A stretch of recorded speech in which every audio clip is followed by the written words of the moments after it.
This our way. conference will now be recorded. Thanks, Randy. And so we issued code red air quality alerts Wednesday and Thursday last week. The smoke was most intense Thursday morning. It started to clear out Friday afternoon, Thursday afternoon, and by Friday we had sort of called off our alerts.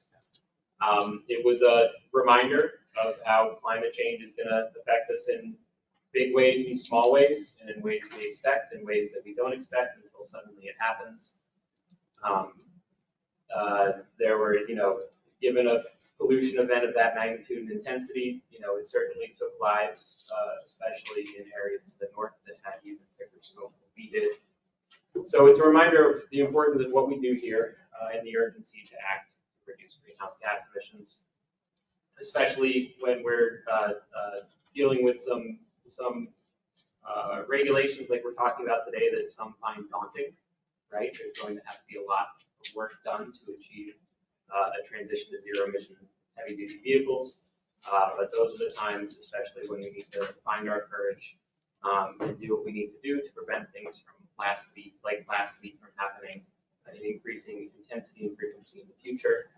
And so we can enjoy the benefits of clean energy and clean transportation that will ensue from things like the transition to zero emission trucks.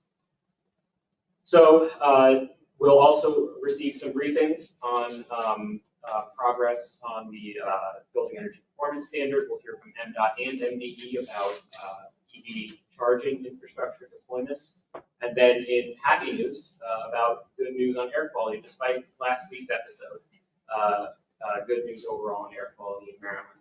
And then in other happy news, some of you may have caught at the front that Randy has accepted a promotion here. Randy Mosier, the fearless AQCAC facilitator, is now the deputy program manager in the air quality planning program. Thank you, Randy. Congratulations. Congrats. Don't worry, he's still here. He's still manning the AQCAC table. Don't worry. Okay, so then with that, I'll turn it back to John. Thanks, everybody. So everyone was sent an advance copy of the minutes. I'll give you a minute to quickly review, get your notes of if you want any changes, and then we'll move towards adoption.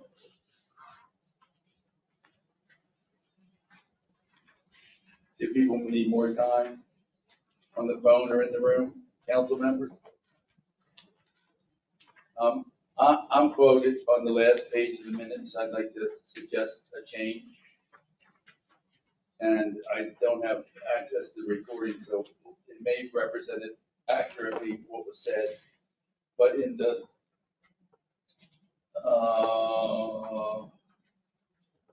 main body of the text, the second to the last paragraph starts, Mr. Quinn asked Mr. Stewart for his perspective. Later in the paragraph, there's a sentence I would suggest what I intended, although I can't hear the recording. It says, Mr. Quinn commented on behalf of BGE that the grid is not adequate to do this. This is kind of arbitrary. I would like to say achieve the overall goals instead of this.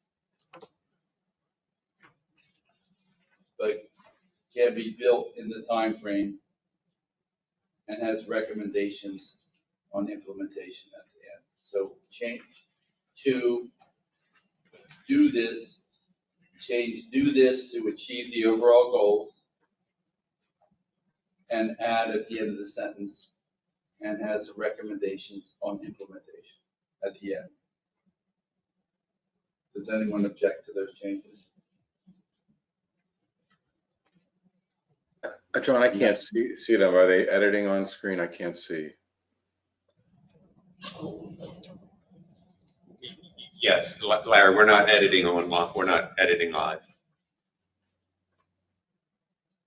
I could go slow and do it again if you'd like, Larry. No, it sounds okay. I just want to make sure I wasn't missing anything.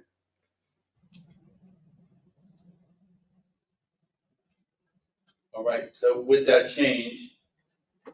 I was going to make a motion. Yeah, with that change. I make a motion to approve as amended by the chair. And Dr. Mir, I hear you second. A second. Thank you. All in favor? Aye. Any opposed? Any abstentions? Thank you. The minutes are approved. I'd like to make a comment, which is, I like it that it's done by person so that you can read what Doc you said and do it. I know I belong to several groups that minutes sort of run as to what happened. And so you might have spoken in 4 different parts. So you've got to find 4 different parts. Your names in the beginning of the paragraph. That's very helpful. So appreciate that. Thank you. Good comment. Any other comments? All right, that concludes the administrative part of the meeting. We're going to move to the action item, advanced clean trucks. And John, your voice comes through loud and clear online, but some of the other folks don't. I don't know if there are multiple mic inputs or if there's anything that can be done. Maybe just people have to speak as loud as you do, John. Like Dr. Schoen, our presenters will be at the front of the room, and hopefully their voices will carry through yet. We do have a microphone up front, so let us know if that doesn't work.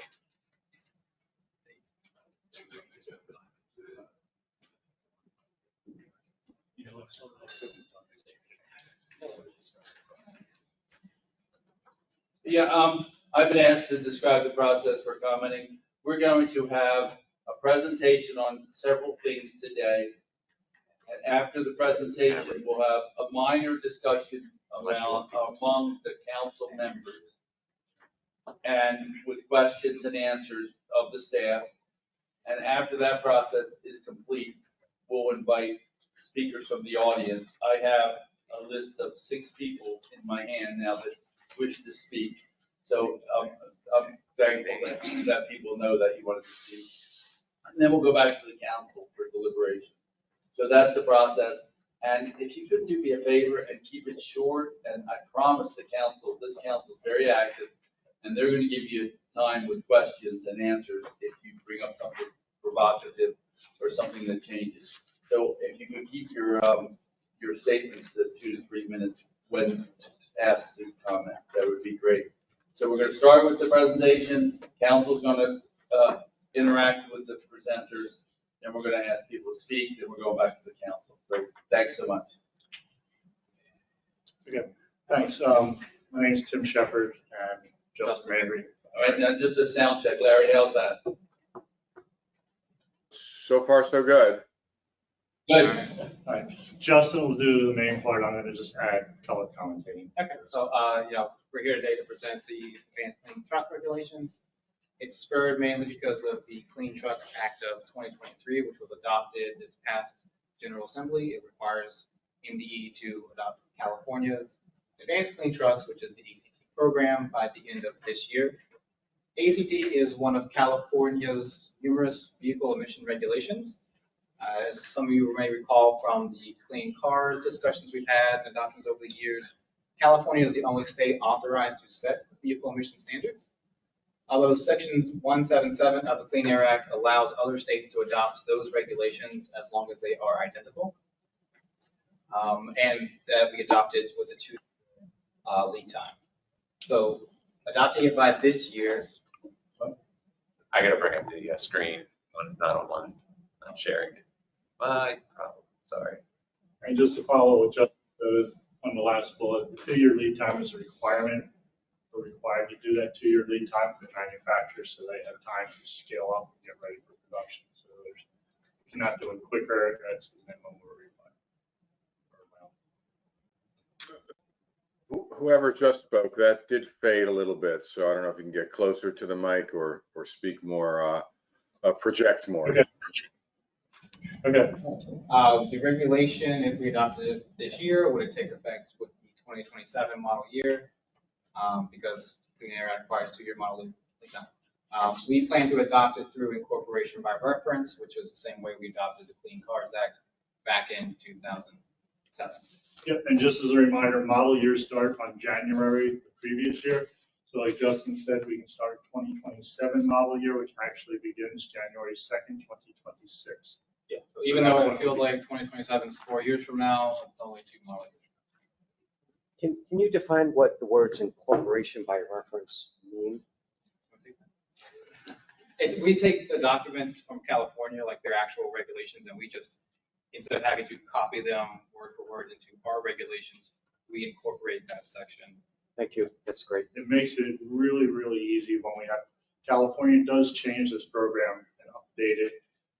When we have to do the changes, it really makes it a lot easier for us to make the changes each year. And it also is a good way to prevent us missing a line somewhere.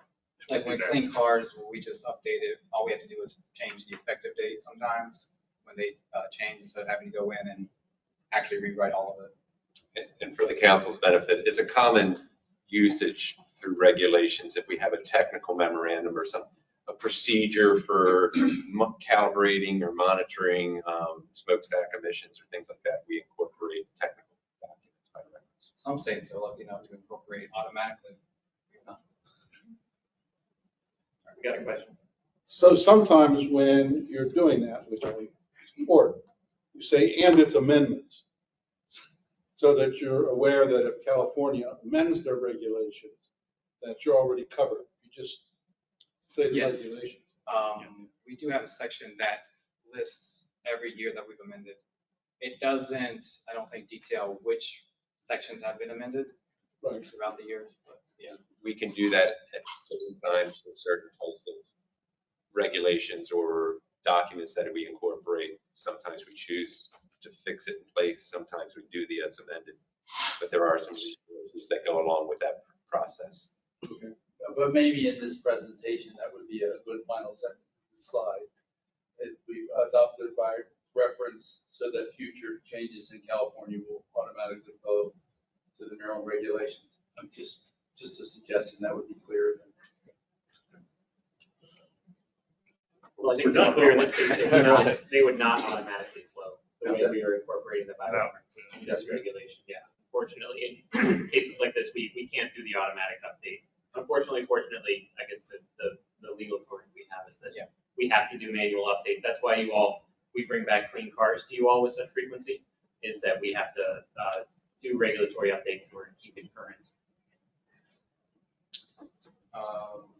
What is the California ACT? It's a regulation that requires medium heavy duty manufacturers to sell a growing percentage of their vehicles as zero emission trucks. These are vehicles with a gross vehicle weight rating over 8,500 pounds and incorporates Class 2B through Class 8 trucks. The ZEV sales are phased in for California and some other states beginning in model year 2024, but in Maryland it would be 2027.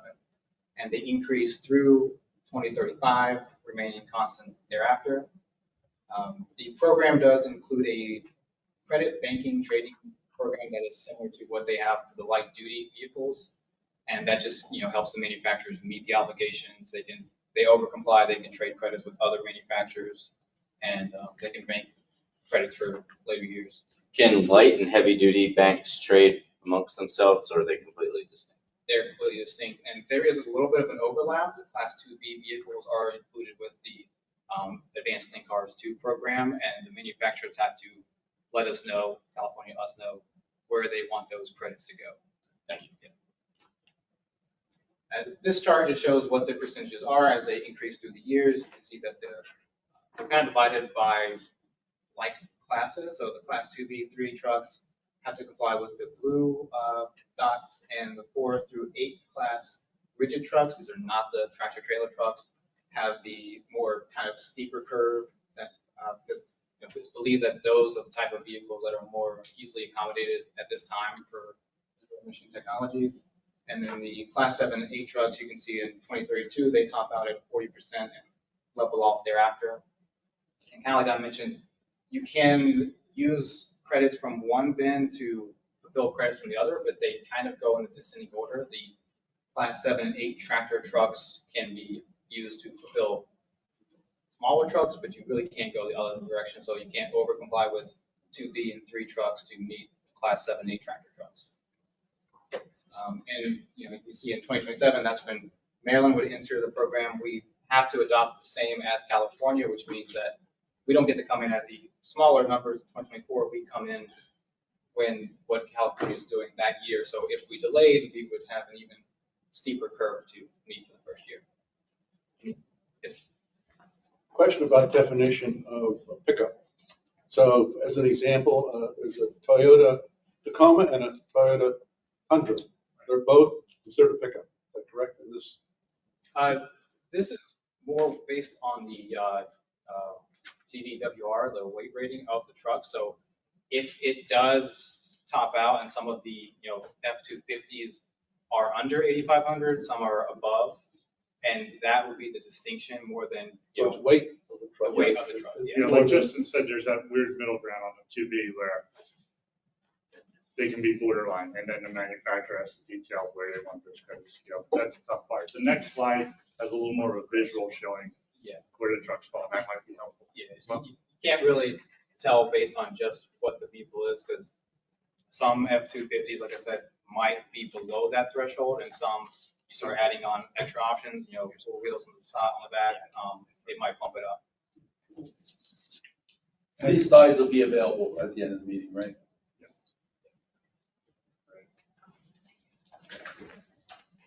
So this is a little more of a visual that might add a little help to give you an idea of what we're talking about when we look at classes. So like Justin said, what we've seen is electrification is much more predominant on class 4 below. They're still working a lot on bigger classes. Now, yes, there's some changes that aren't appropriate. Yeah, as Tim said, these are just so you could understand that some full-size pickups might fall in class 1, and then as they get larger, with the step-in, walk-in vans, and you can see, school buses are class 6, transit buses class 7, and there's a little bit of distinction here with these tractor-trailer trucks that show. Those are different than the other rigid class 7 and 8 vehicles. So. And the rule applies only to sales, right? So does it do anything for vehicles on the road at the time these are implemented? No, it's just a sales. It's a requirement for the OEMs to put those vehicles in Maryland. But it doesn't require like BGE to buy that percentage. Yeah. If that's what your question is, right, John? And it doesn't do anything for legacy vehicles. No. Right. Good. Yeah. So are there any ZEV trucks available? According to a CalSTART report, there were about 20 models of Class 2B8 zero-emission trucks available in 2019, and by 2021, that number rose to 145 models. It's expected to rise to 165 by the end of this year, and we just expect that number to continue to grow. So by 2027, when we come in, we would expect more models available. You can see that the medium-duty trucks, the second block there, they have a large number, and that's the section that has the higher requirements. So it kind of shows that those vehicles are already kind of making that transition. They're available more than the heavy-duty long-haul trucks. Yeah, I mean, kind of similar to what we're seeing on the light-duty side, where we're starting to see a lot of penetration on various vehicles. Battery technology has gotten better, so we are starting to see it. Again, it's a prediction, but we're hoping that the market is continuing pattern like that. Supply chain problems that come up due to the pandemic. Any questions? This slide shows just some of the purchase incentives that are available currently for these medium heavy-duty trucks.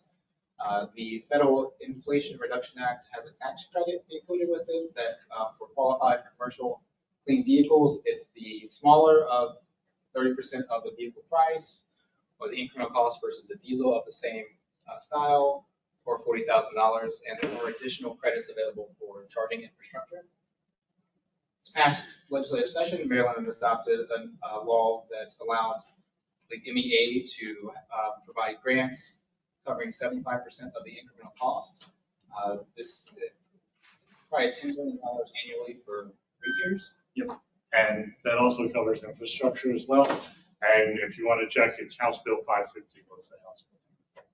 And then the other chart here kind of just shows the different classes of vehicles and where they are with the total cost of ownership analysis. And you can see the blue diamonds are business as usual without any incentives. And when they have a cost parity with their diesel counterparts, but with the Inflation Reduction Act's incentives, it pulls it forward a few years. And you see most of the classes actually do become cost competitive by about 25, 26. So when Maryland enters this program, we should see a lot of the vehicles being cost competitive with their diesel counterparts. Some of the, you can see some of the Class 8 specialty sleeper cabs, they are further out, and even with the incentives, they will still be challenging, but.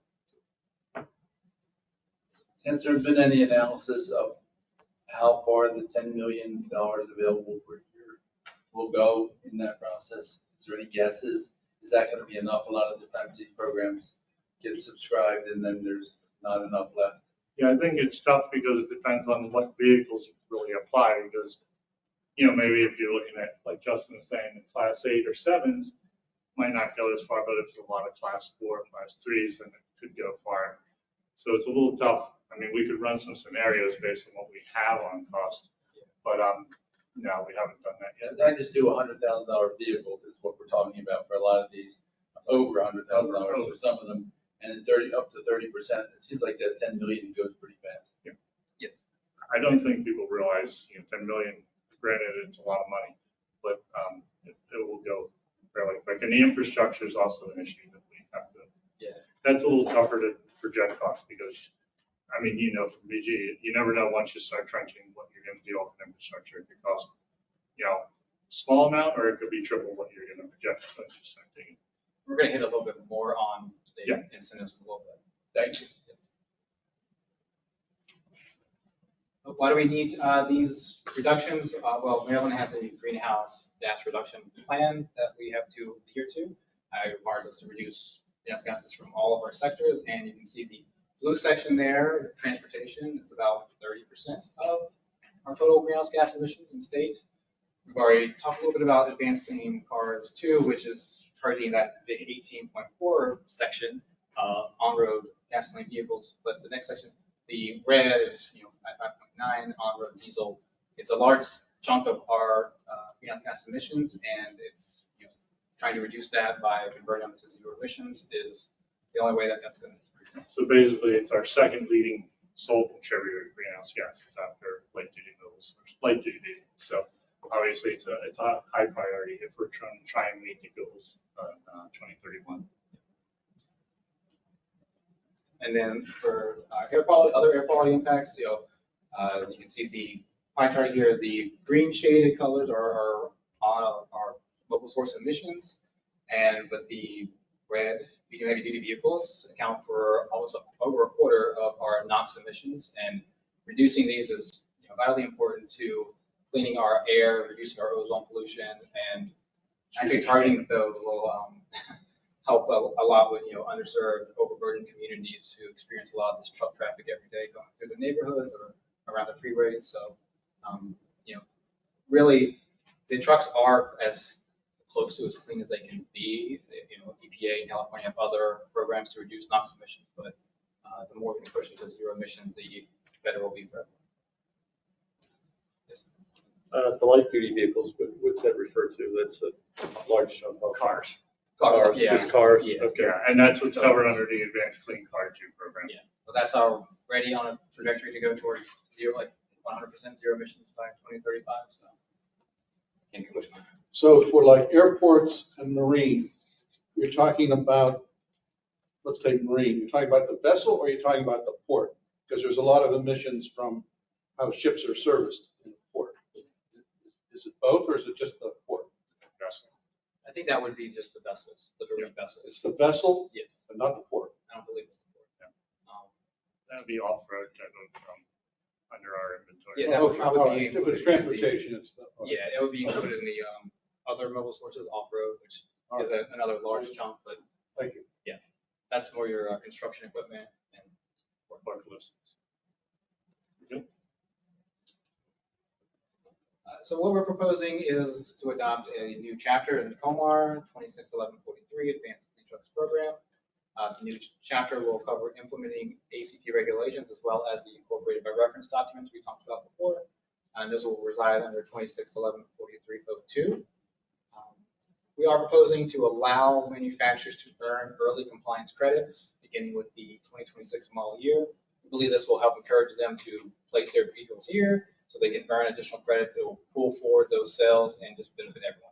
It makes kind of a slightly smoother transition for the manufacturers instead of an abrupt, we started today. Yeah, they won't start at 15%. They can bank some credits early and use that to smooth out their transition. And that's something that pretty much every state does that enters these programs. Yeah, come with some kind of flexibility to help, especially since we're coming into the program a few years late.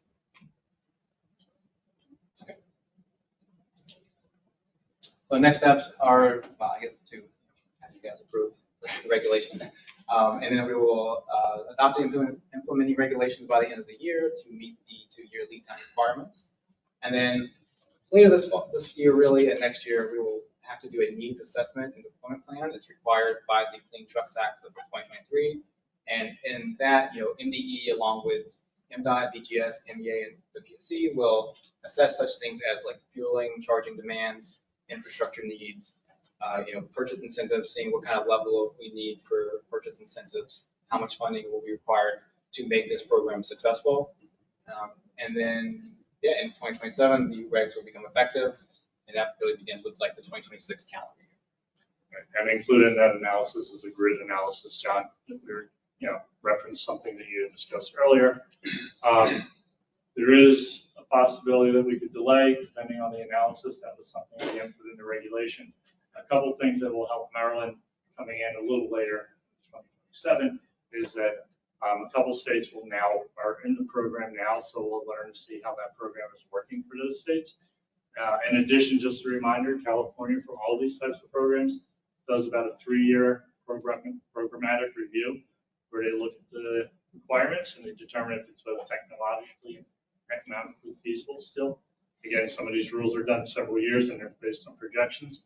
So again, California continues to look at these programs to make sure that they are still feasible and can be achieved. So it's not something that you sign into and then you're stuck with that percentage if it turns out things go wrong or you have a pandemic or something. The study Justin mentioned is due December of 2024. We'll start working on that soon. Again, a big focus of that study is to be transparent and thorough on the study. We certainly want it to be valid, to represent both something that industry and the administration supports and feels good about. What's the consequence for failure to reach the percentages? The manufacturers, you can talk more, but they usually have a year or two to get back into compliance. Yeah, but they have a year to get back into compliance by either buying credits from another manufacturer or oversupplying in that following year. And if they don't, then there is a fine mechanism to be approved. That's not in these regulations, that's carried over from the California regulations? Yes. The crediting component of it is carried over, but if it would come to penalties, that would be under Maryland. We have the authority to set the financial part of the penalty. Yeah, I was looking at the regulation, I didn't see a reference to that, specifically in these regs.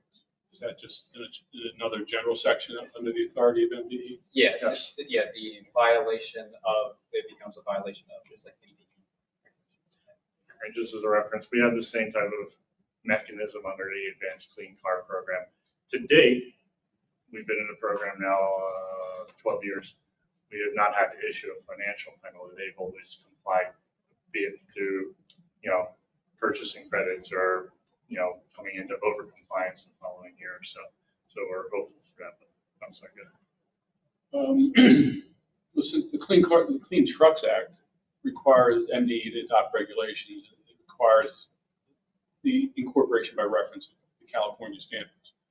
So in terms of what our options are, is it merely a matter of what year to implement?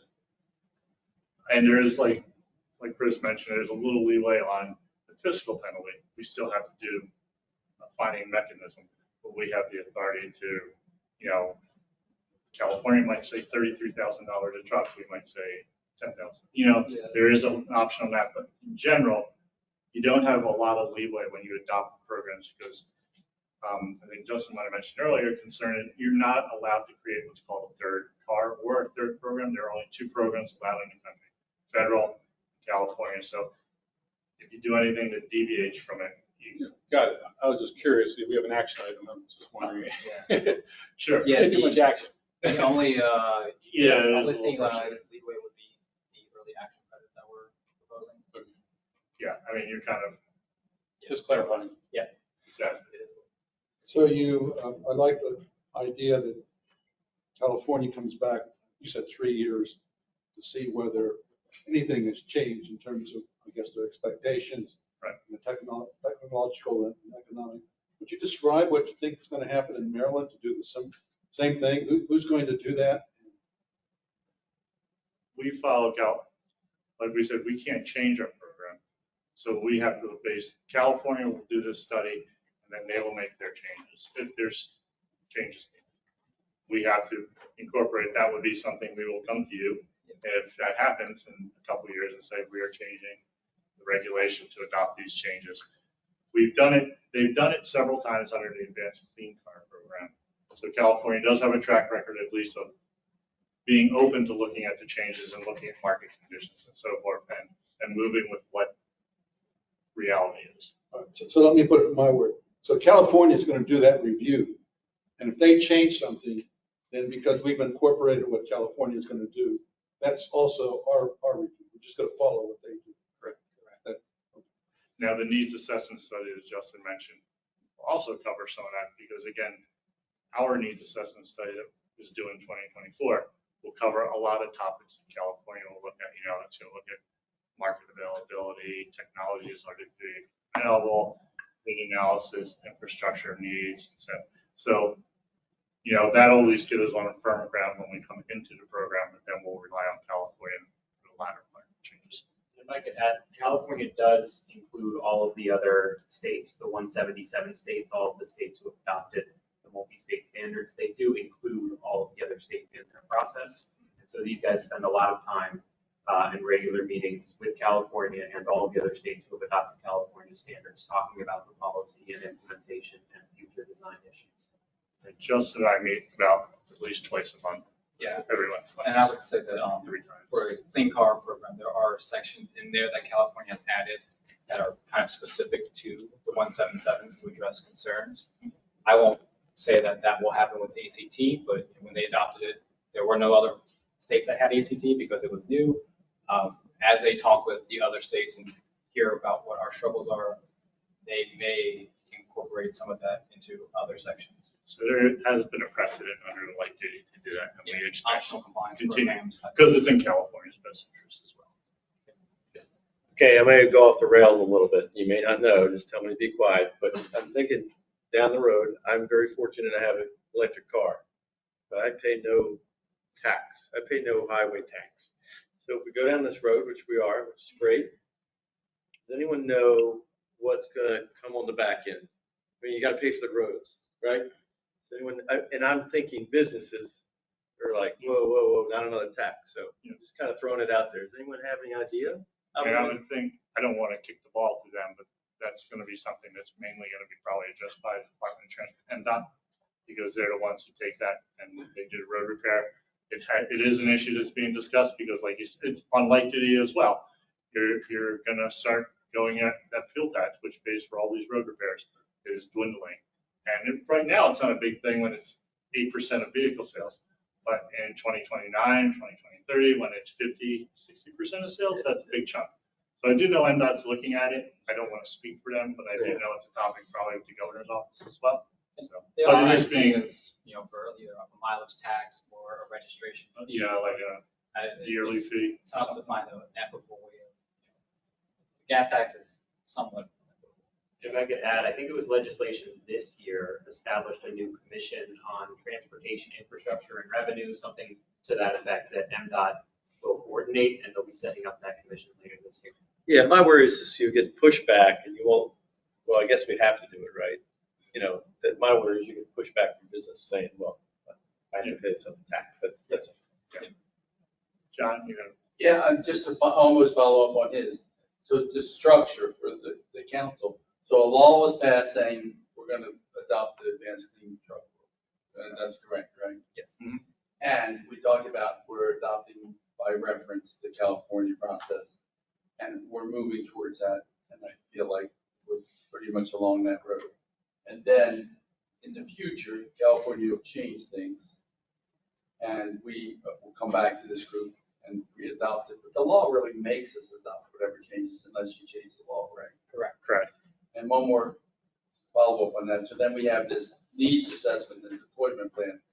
The purpose of that review is, okay, we passed that law, it sounded like a good idea, but let's take a deep, long look and make sure the law is right as we're doing this. Is that correct? It wouldn't change the law. It might create a discussion about changing that law. But the way this council should think about this whole process is, it's a law of Maryland that we're going to adopt this, and we're the check and balance to let people know if there's some reason policy is off. Correct. Yeah. Thank you. Well said. So I have two questions. One I think is super easy and the other will not be.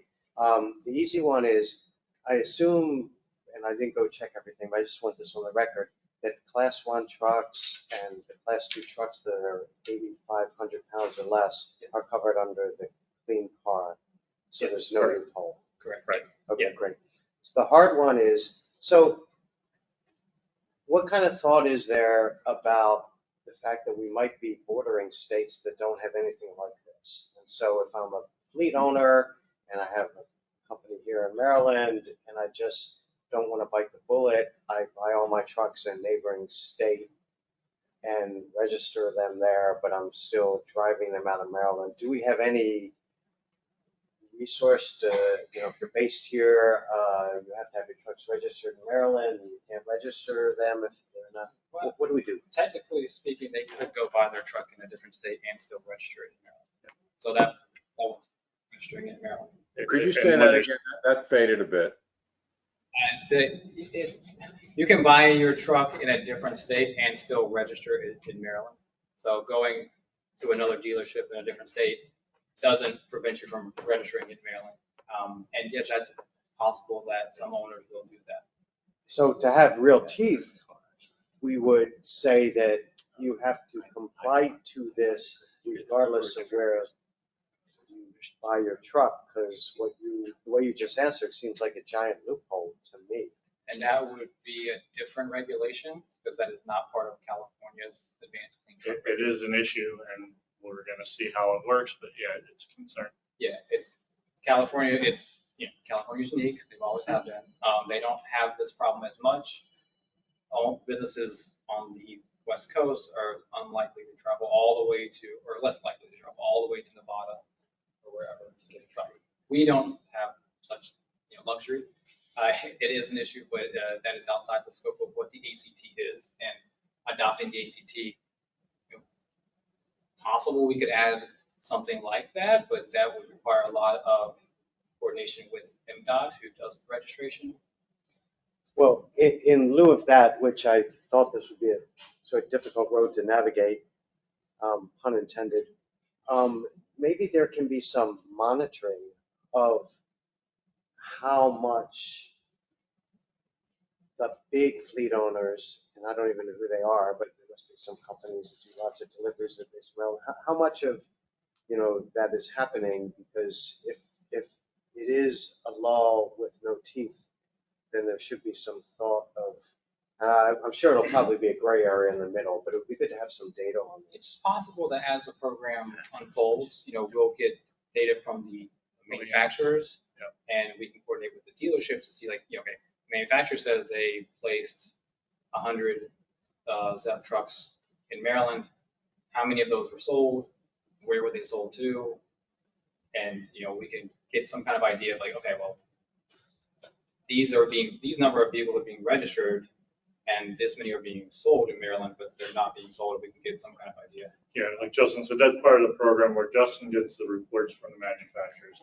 So he will get exactly where they were placed, and we'll get an idea of where they purchased or where they just placed, and that starts to give us they also will give us information on how the sales occurred. So, and not that it totally helps on this particular case, but we do work with all the neighboring states to determine, we go through all our purchasing things to make sure we check bin work and all that stuff. So we will work with the other states, which gives us a better snapshot at least of where some of the purchases are occurring, but not. Could I add a little bit on that? So this is like, we've run into this issue with every single state policy, right? That our policies enter our borders. And so several things we can do in this program, the same way we've done other programs, is try to get more states on board. That's been successful with clean cars. A long time we were in clean cars and Virginia wasn't, but now both of us are in. And so that pattern can continue with this program and others. Also providing the incentives in Maryland on top of the federal incentives means that this, purchasing these trucks will be the right financial decision for a lot of companies just right off the bat once this regulation is in place. And so we can lean into that to try to make sure that the truck users are able to take advantage of that in Maryland. And then I'll note that the cost, that all the impact assessments in the regulatory document do assume some of that happens. So we are already assuming that there's some cross-border purchase in our estimates of the benefits of the rule. Right, can I just add in, right now, you have national companies that actually buy in other states and bring the cars here. So, I mean, you already have that going on with gasoline powered and diesel powered cars. Does anybody know, is there any actual motion going on in neighboring states to do the same thing? Could you identify yourself? It's hard to tell. I'm sorry, this is Ben Gitterman, Megan Latchaw's representative today. I was asking, does anybody know if there is any motion going on towards trying to do the same thing in neighboring states, as opposed to just communicating? When you say trying to do the same thing, could you Yes. clarify that? I think he means adopting the advanced. Yeah, To there are states. to adopt the same thing, yes. Sorry, there are other states looking, and Around us, New Jersey is moving forward with adoption, Delaware is looking. and North Carolina. But yeah, right now, I mean, we continue, as Chris mentioned, we continue to work with other states. We had the same thing happen under the advanced clean car, where at one point we were an island and now we're significantly less of an island. So it's a work in progress. That helps, but we are working on that, continuing to explore these options, because remember, other states are in the same problem with emissions and so forth. Maryland is not isolated that medium heavy duty trucks make up a large percentage of both NOx and greenhouse gas. So in order to address that, most states, they are going to have to look at medium heavy duty trucks at some point. This may be a question for MDOT or this body. So not only can you potentially buy a truck in another state, also register it in the other state, and then, at least for northern Maryland and Pennsylvania, you could still make deliveries by driving down Maryland, pick up your load, deliver it, and go back. Yeah, I mean, we've seen that particularly as before. And some of them, they do sometimes, they do that. It's a business practice. I mean, they fire where they have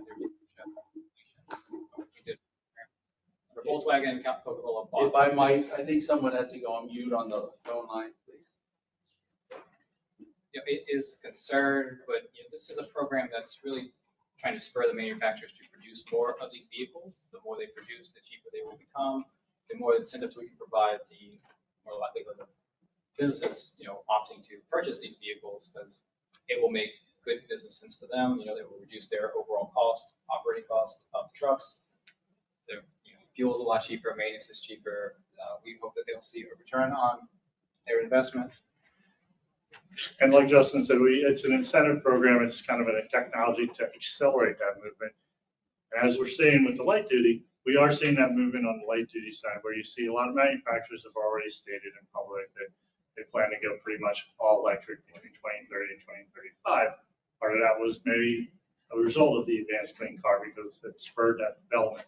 So we're hoping to see the same thing here. It's not perfect, but we can do what we can. And it's to try and get this technology out a little earlier than maybe what it would have done. And it helps when, EPA looks at their program, their heavy duty program, and what they're gonna do. They see, California and all these other states have this SAF program. It helps them set their levels at a reasonable spot where they say, okay, if 15% of vehicles are already gonna be zero emission, then we can lower that fleet average requirement for the emissions of the medium heavy duty trucks, because they're already gonna meet that anyway.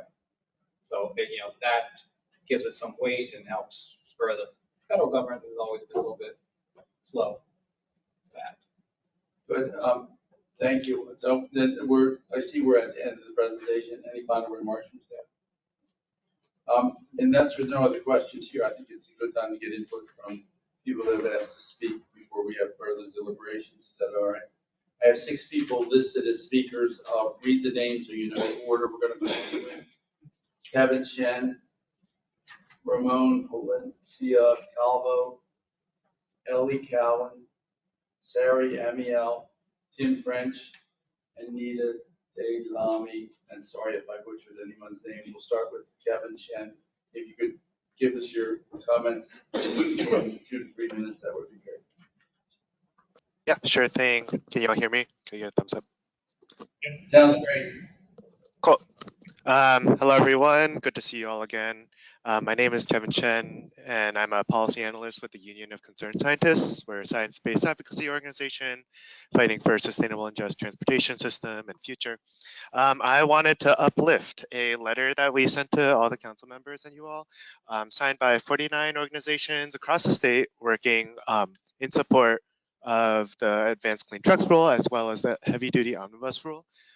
These rules are key steps towards making these low emission, medium and heavy duty technologies available, as well as addressing poor air quality, improving public health. A couple things about these rules.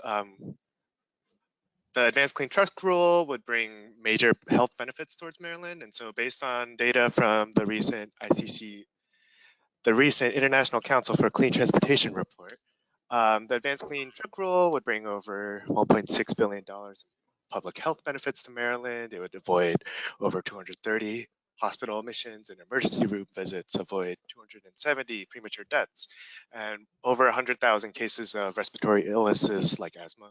And in the Baltimore metro region, nitrogen dioxide pollution contributes more than 1,300 new childhood asthma cases each year. And so these rules would really be able to help with these drastic public health impacts.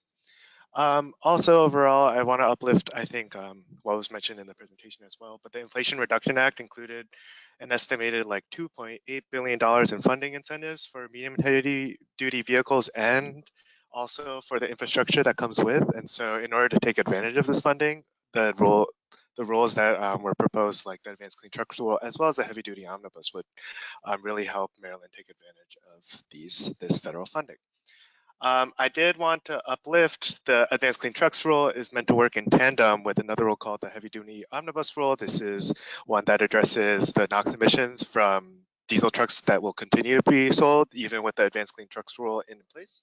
And this rule would only increase the public health benefits to $2.2 billion from 2020 to 2050. So these new standards would help greatly with Maryland's ozone attainment goals, as well as the health of the state's residents. And so we can't leave these on the table. Hope that you continue pushing for these policies that help clean our air. Thanks so much. Great, thank you so much. And next we have Ramon Valencia Calvo.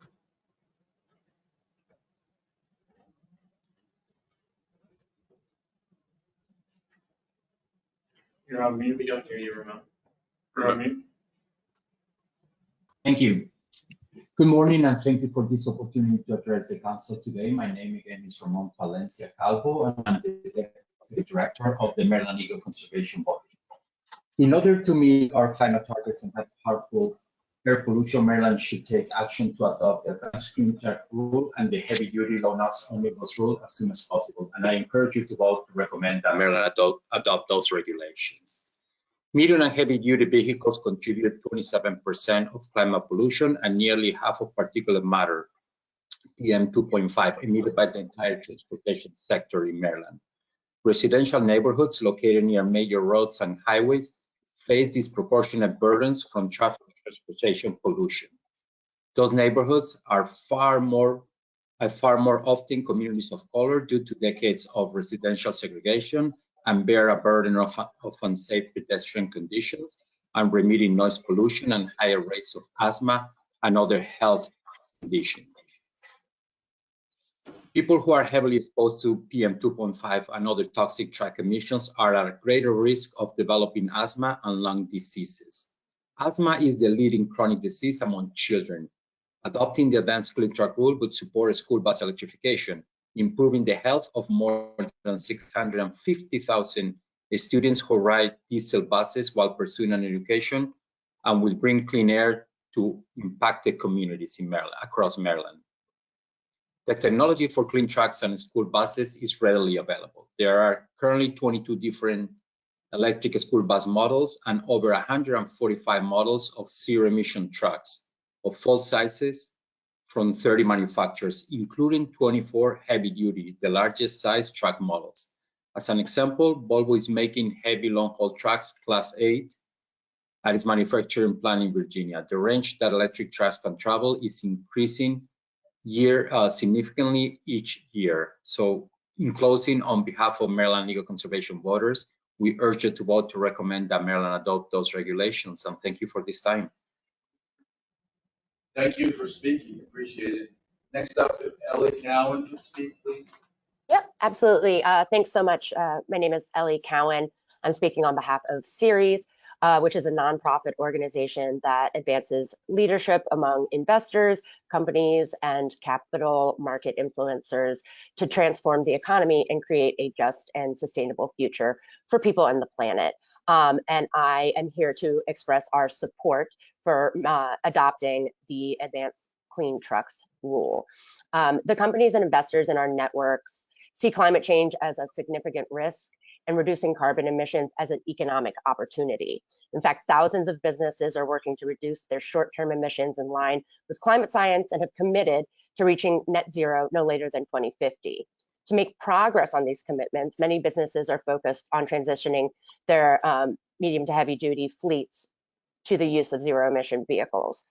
That's why more than 85 major businesses, institutions, healthcare systems, employers, and investors within the Ceres network, representing nearly $43 billion in assets, have signed a letter calling on states, including Maryland, to adopt the ACT rule. Market enabling policies like the ACT address current challenges facing the business community by unlocking the long-term savings, climate and clean air benefits of medium and heavy duty vehicle electrification, while also spurring much needed widespread deployment of charging infrastructure. So in summation, we ask that you support the adoption of this rule. It'll put Maryland into the vanguard of clean transportation policy, accelerate the cost-effective deployment of electric, medium, and heavy-duty vehicles, drive local innovation and investment in clean technology development and manufacturing, and significantly reduce air pollution-related health impacts and costs across the state. Thank you. Could you repeat the name of the group that Sure. you represent? Ceres, C-E-R-E-S. And I have written comments that I will be submitting as well. Thank you. Thank you. Next up, if we go to Sari Amiel, speak. Yeah, hi, good morning. My name is Sari Amiel. I'm an attorney at the Sierra Club, and just urge adoption of the ACT rule for several reasons. First off, the Advanced Clean Trucks rule is critical to meeting Maryland's climate targets, and it locks in the commitment that Maryland made back in its 2020 Memorandum of Understanding for medium and heavy duty vehicle adoption, of having 30% of these sales be zero emission by 2030 and 100% by 2050. Most importantly, this April, Governor Moore signed a bill requiring that Maryland adopt the ACT rule. So that is now a legally mandated outcome. California, Colorado, Massachusetts, New York, New Jersey, Oregon, Washington, and Vermont have already adopted the ACT rule. If Maryland does not adopt this rule, Maryland will not be able to purchase zero emission trucks as easily, And problematically, manufacturers will shift their supply and sales to states that have adopted the rule. Additionally, if Maryland doesn't adopt this rule, it will be missing out on millions of tons of emission reductions. Though medium and heavy duty trucks and buses make up only 9% of the state's 4.2 million registered vehicles, they contribute a disproportionate share of nitrogen oxide and particulate matter pollution, as well as 21% of global warming emissions from all on-road vehicles in the state. The charging infrastructure needed to handle the number of electric trucks most mandated by the ACT rule mostly exists today, and the remainder could easily be installed by 2026. In the cases where public charging is necessary, there are over 2,400 level 2 public chargers and 590 DC fast chargers across the state, which can serve some of the smaller vehicles the ACT covers.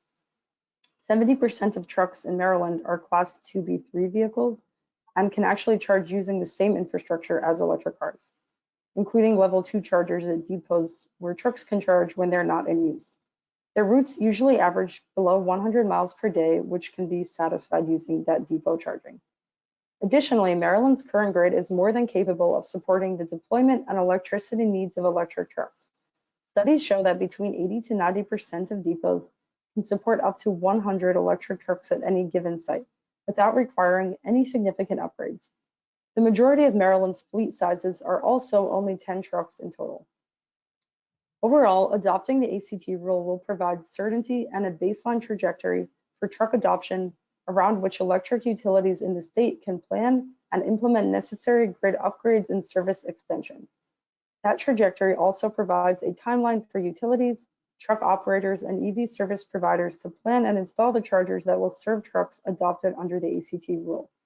So in sum, we're urging this council to support adoption of the ACT rule, and thank you very much for the opportunity to speak.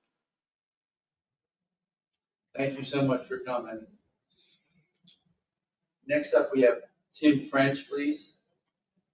Hi, good morning. My name is Tim French. Hopefully you can hear me. Can you hear me? Yep. Great, thank you. I represent the Truck and Engine Manufacturers Association. We are, in fact, the manufacturers of the heavy duty and medium duty ZEB trucks we're talking about today. Thank you so much for the opportunity to address this group. We just have three issues for you all to keep in mind. One, and I'm not sure how you're proposing to handle this, CARB recently amended the regulations that affect the ACT ZEB truck sales mandates to increase that mandate to 100% as of 2036. That was done through new section 2016 of Title 13 out in California. So I think Maryland's going to have to figure out whether that is something you have to pick up as well or not. Hopefully you're looking into that. The second issue, as you all know, and as was reflected in the state legislation, is just how vital it is to get the infrastructure in place up front before some of these mandates kick in, so ZEB truck purchasers can buy their vehicles with confidence, knowing they can be recharged or if they're hydrogen refueled. In that regard, you know, that's a big lift, an expensive lift, because for some of these trucks, really for most of these trucks, the operative ratio between chargers and trucks is about 1-to-1. Some of those installations, as you probably know, can need to be more than 1 megawatt in terms of power. Those installations can cost $350,000 or so, depending again on size and whether they're DCFS or not, or DCFC rather. And there's lead time issues in terms of interconnectivity. The overall aggregate demand on the grid is not that big a concern, but getting the sort of interconnectivity infrastructure to these places is a concern, just because of lead time, supply chain issues for transformers and switch gears and all those kinds of things. So point is, this effort needs to be underway now, and I know you're looking at that. In that regard, there are a lot of infrastructure readiness studies being done at NREL and Ricardo and ICCT, so there's a lot of resources to call upon to make sure we can do this the right way. And then finally, as you're implementing your program, think about whether or not we can establish a pooling process for the generation of deficits and credits under the ACT program. perhaps a pooling of credits among the various opt-in states. That's vital because some of these states, including Maryland, probably aren't large enough in terms of your ultimate ZEV market, ZEV truck market, to support a standalone ACT program. Manufacturers are going to need the flexibilities to trade in other states, which buy different types of vehicles on different timelines, et cetera, to make sure we can phase in and meet these aggregate targets. I think we ought to talk about pooling of credits and deficits to make sure we can implement that this program as smoothly as possible. And finally, I'll just say we would very much appreciate the opportunity to work with you all on the implementation of this. We're not opposed to this, but we do want to make sure we do whatever we can to make sure it's a success, because these initiatives are rolling out across the country. There's a federal phase 3 greenhouse gas program that's coming up that has implicit ZEV truck sales mandates as well. We just want to make sure that we're applying all of our collective resources to make this a success. So again, thank you for the opportunity to speak. I appreciate it very much. Thank you, Mr. French. Ron, I have a question when it's appropriate. Well, pardon me, Larry, go ahead. I have a question. I don't see a hand raising feature, so when it's appropriate, I have a question. Go ahead, you could ask a question. Go ahead. So I guess for the last speaker and perhaps for staff, to address some of those concerns and perhaps to address some of Russ's concerns about the region, I understand that California is also developing something called an ACF, Advanced Clean Fleets Rule.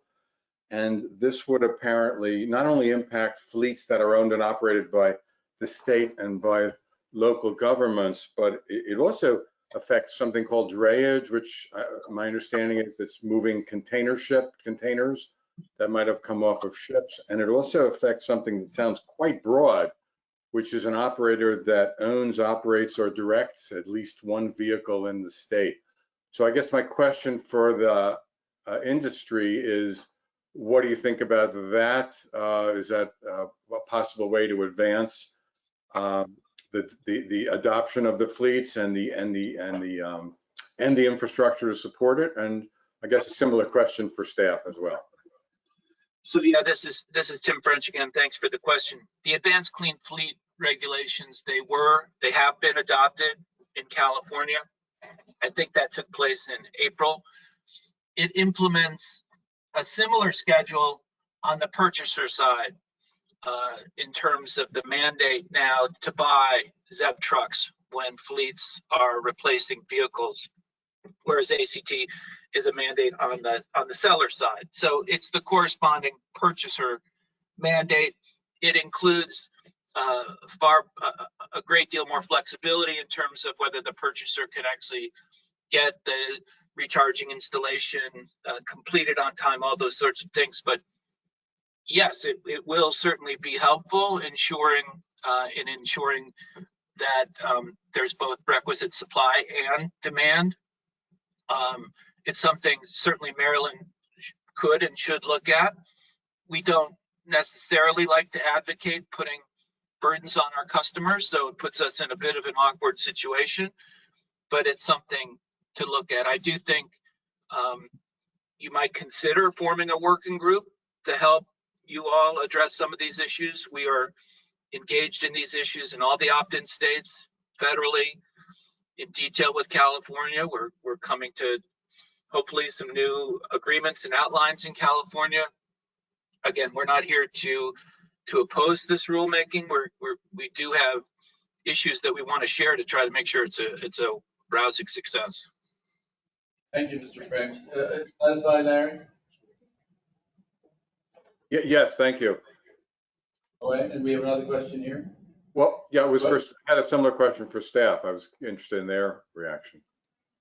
The Advanced Clean Fleet is a regulation that we've been following. We've been looking at, talking to California and other states about. It is a little bit more aggressive than the Advanced Clean Truck regulation, in that it does get up to 100%. Wait, you're fading. Please try that again. As a 100% requirement in the same time frame that ACT is topping out at 75 and 40%. Currently, we're not proposing to adopt the Advanced Clean Fleet. This conversation is strictly focused on the advanced clean truck regulation as the law requires us. But that doesn't mean that we couldn't possibly adopt the advanced clean in the future. We just currently are not looking at it. Does that help? Yeah, it helps. So it makes it, it raises the following, it raises the follow-up question. Why aren't you looking at it? And shouldn't we be looking at it? Yeah, if I could. So California just adopted that program 2 months ago. It's sort of a separate legal mechanism. It's not a Clean Air Act Section 177 vehicle emission standard. So it's sort of a totally separate process that they're adopting under their state authority. So if we were to adopt it, we would be doing the same. We are considering it. For example, you all are aware that we're developing the state's climate plan to achieve our 2031 and 2045 greenhouse gas reduction goals with the University of Maryland. They're producing a report at the end of this month, sort of showing the state, hey, here's a pathway to get to your goals.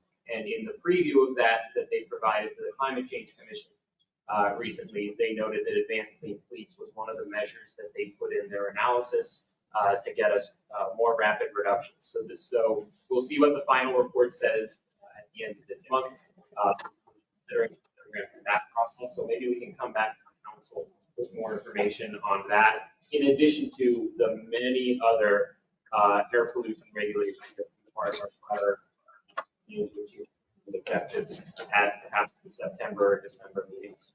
And one follow-up from that, again, it is, as Justin mentioned, it requires 100% of all trucks by 2035.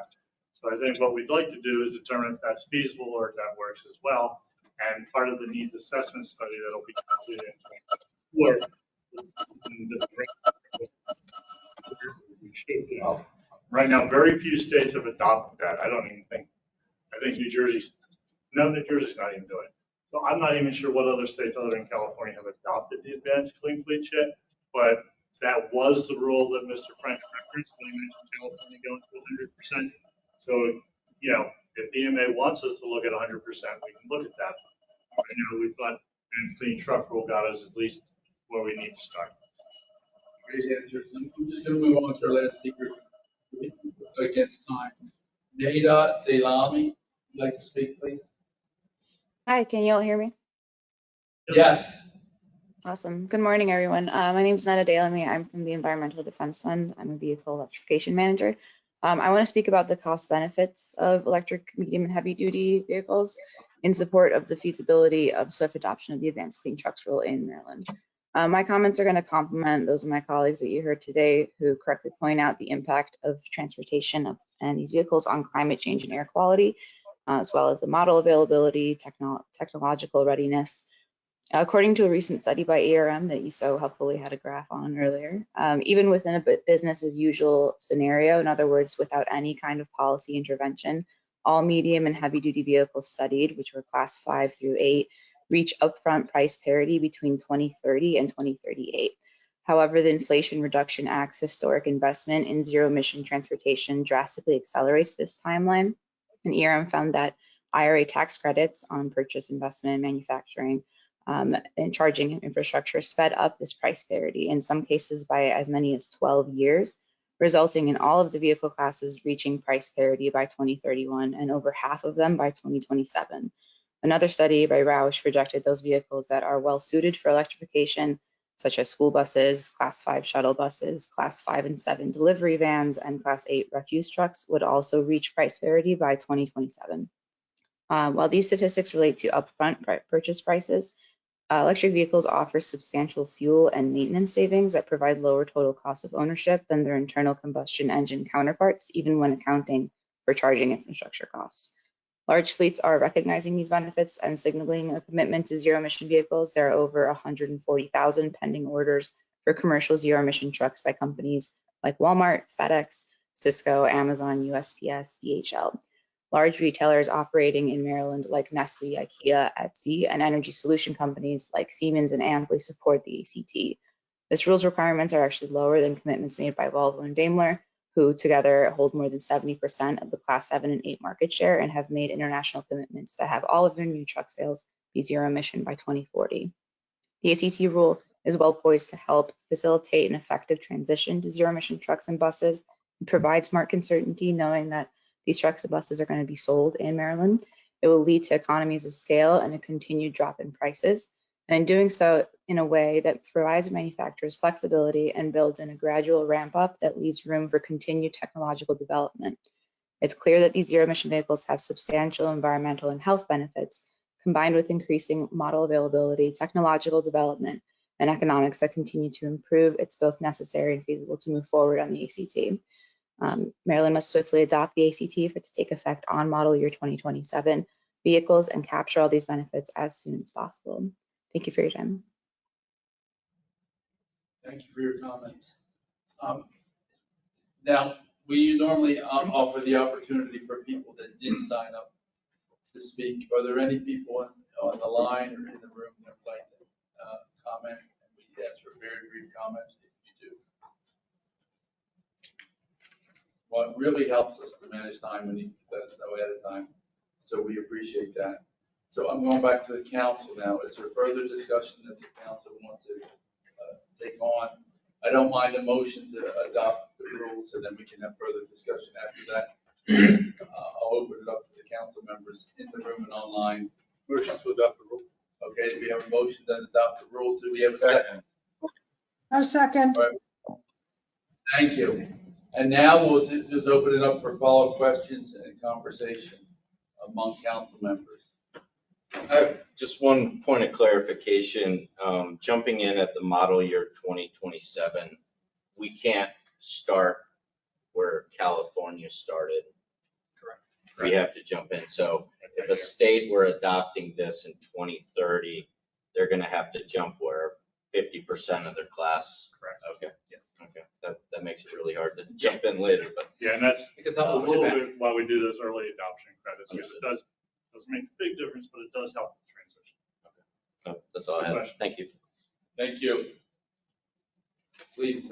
Just staying on the theme of other states, and some states have been mentioned so far. Of course, I really appreciate your comment earlier about financial incentives for the purchasers. The state I'm particularly worried about is West Virginia, and how close it is and how difficult it likely would be to get them to adopt regulations like this. In fact, I can fancy in my mind them thinking, okay, how to bring business and commerce to their state. And the way for us to combat that, for the good of all we heard here, and Tim French, really appreciated your 3 great points, which I took notes on in case it comes up. Anyway, coming back to my thought, I think that, we just have to monitor what is happening and maybe use economic forces to combat it. Because if it truly is cheaper for folks to do this, the great benefit they have by having ZEV trucks is likely the less maintenance costs, but it's more upfront and less maintenance. So let's keep an eye on it and try to keep the financial incentives going. And, what we do hope is, the Trucking Association is not against per se electric vehicles, it's just the cost. Most truck drivers like the electric trucks much better. They're cleaner, they're quieter, easier to operate and all. So we are hoping that as more of these vehicles get out and people see these and the cost need to provide incentives, that will be their preference. So, we are going to continue to work on that aspect. Yeah, we believe that, with the use cases that make sense for the ZEP trucks, if we can get the initial cost down, they will choose that. Good. Any other comments from the council? Anybody on the phone on the council wants to speak up? Yeah, so this is Larry. I'm speaking in favor of the motion, and perhaps a way to address the concern that Ross just brought up and the other concerns. Maybe staff would be willing to accept a couple of action items to give us an update the next meeting on how we might monitor this cross-border impacts and an update on the clean fleets rule as well.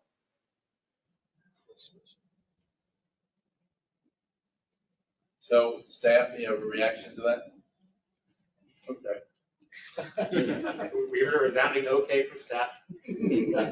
Yes, and then I think that study that's going on incorporates a lot of that. Yeah. So that's already contemplated. Thank you. Any other comments from council members? Questions? Well, we have a motion and a second. It's on the table. Any reason someone wants to stop me from calling for a vote? Have more to say?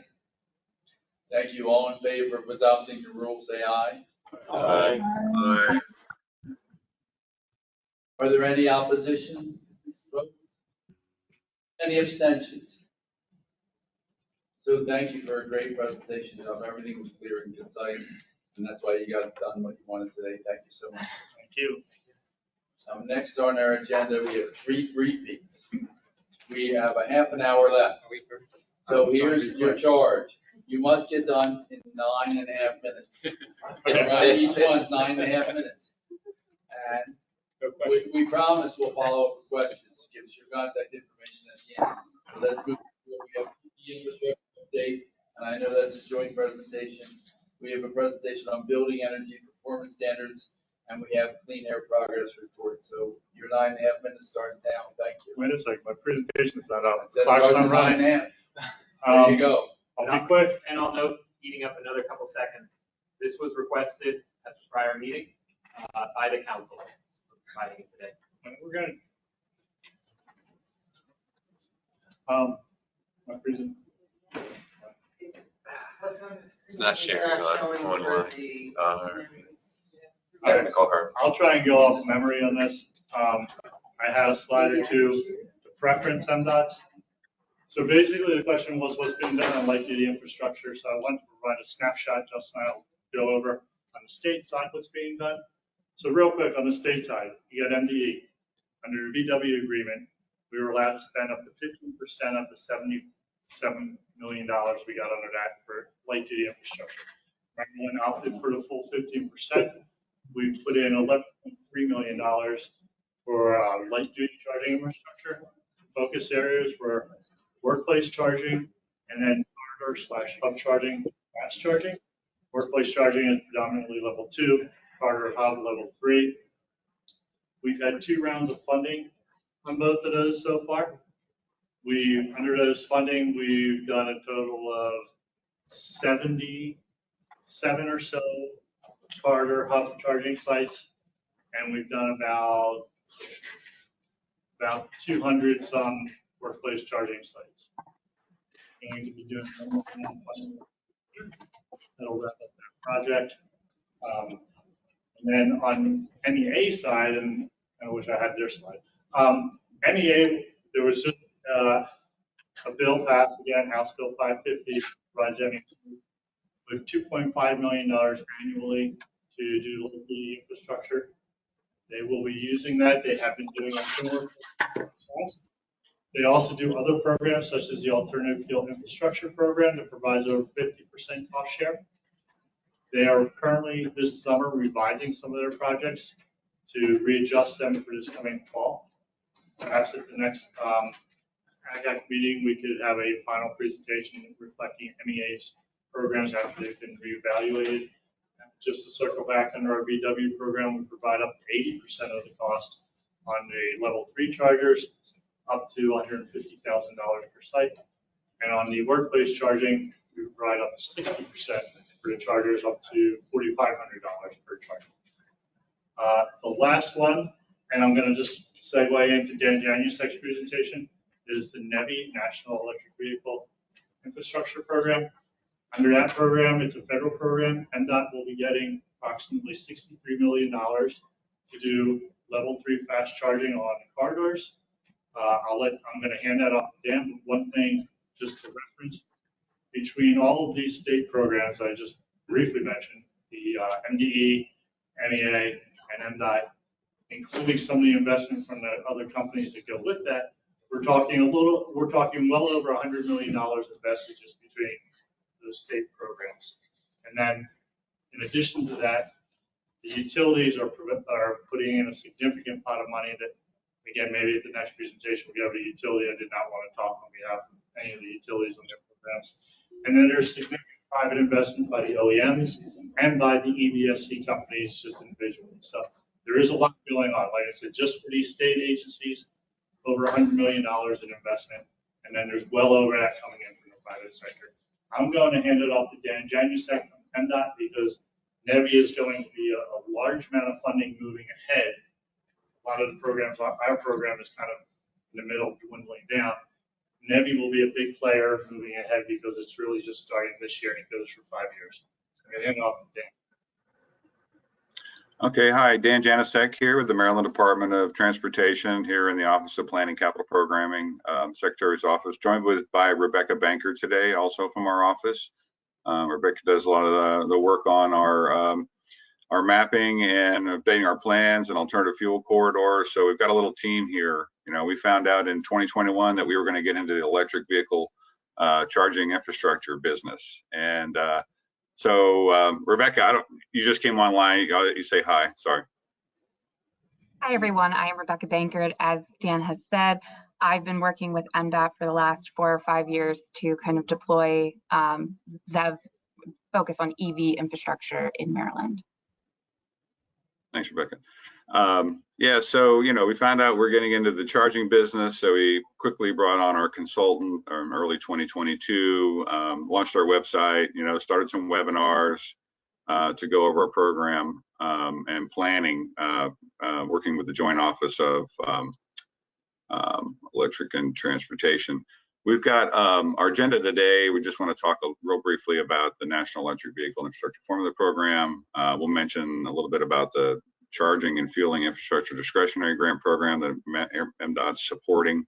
Also talk a little bit about our electric vehicle charger siting tool, which we just released, and our Round 7 alternative fuel corridor nomination and some next steps.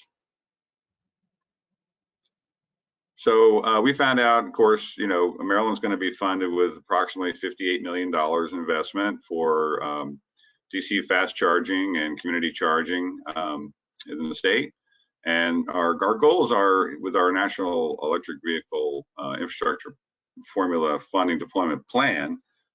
This is Maryland's plan that's required by all 50 states are required to develop a plan before they can spend this formula money. And the plan had to be approved by the Joint Office, which it was last year. But our goals for this $58 million are to certify our alternative fuel corridors.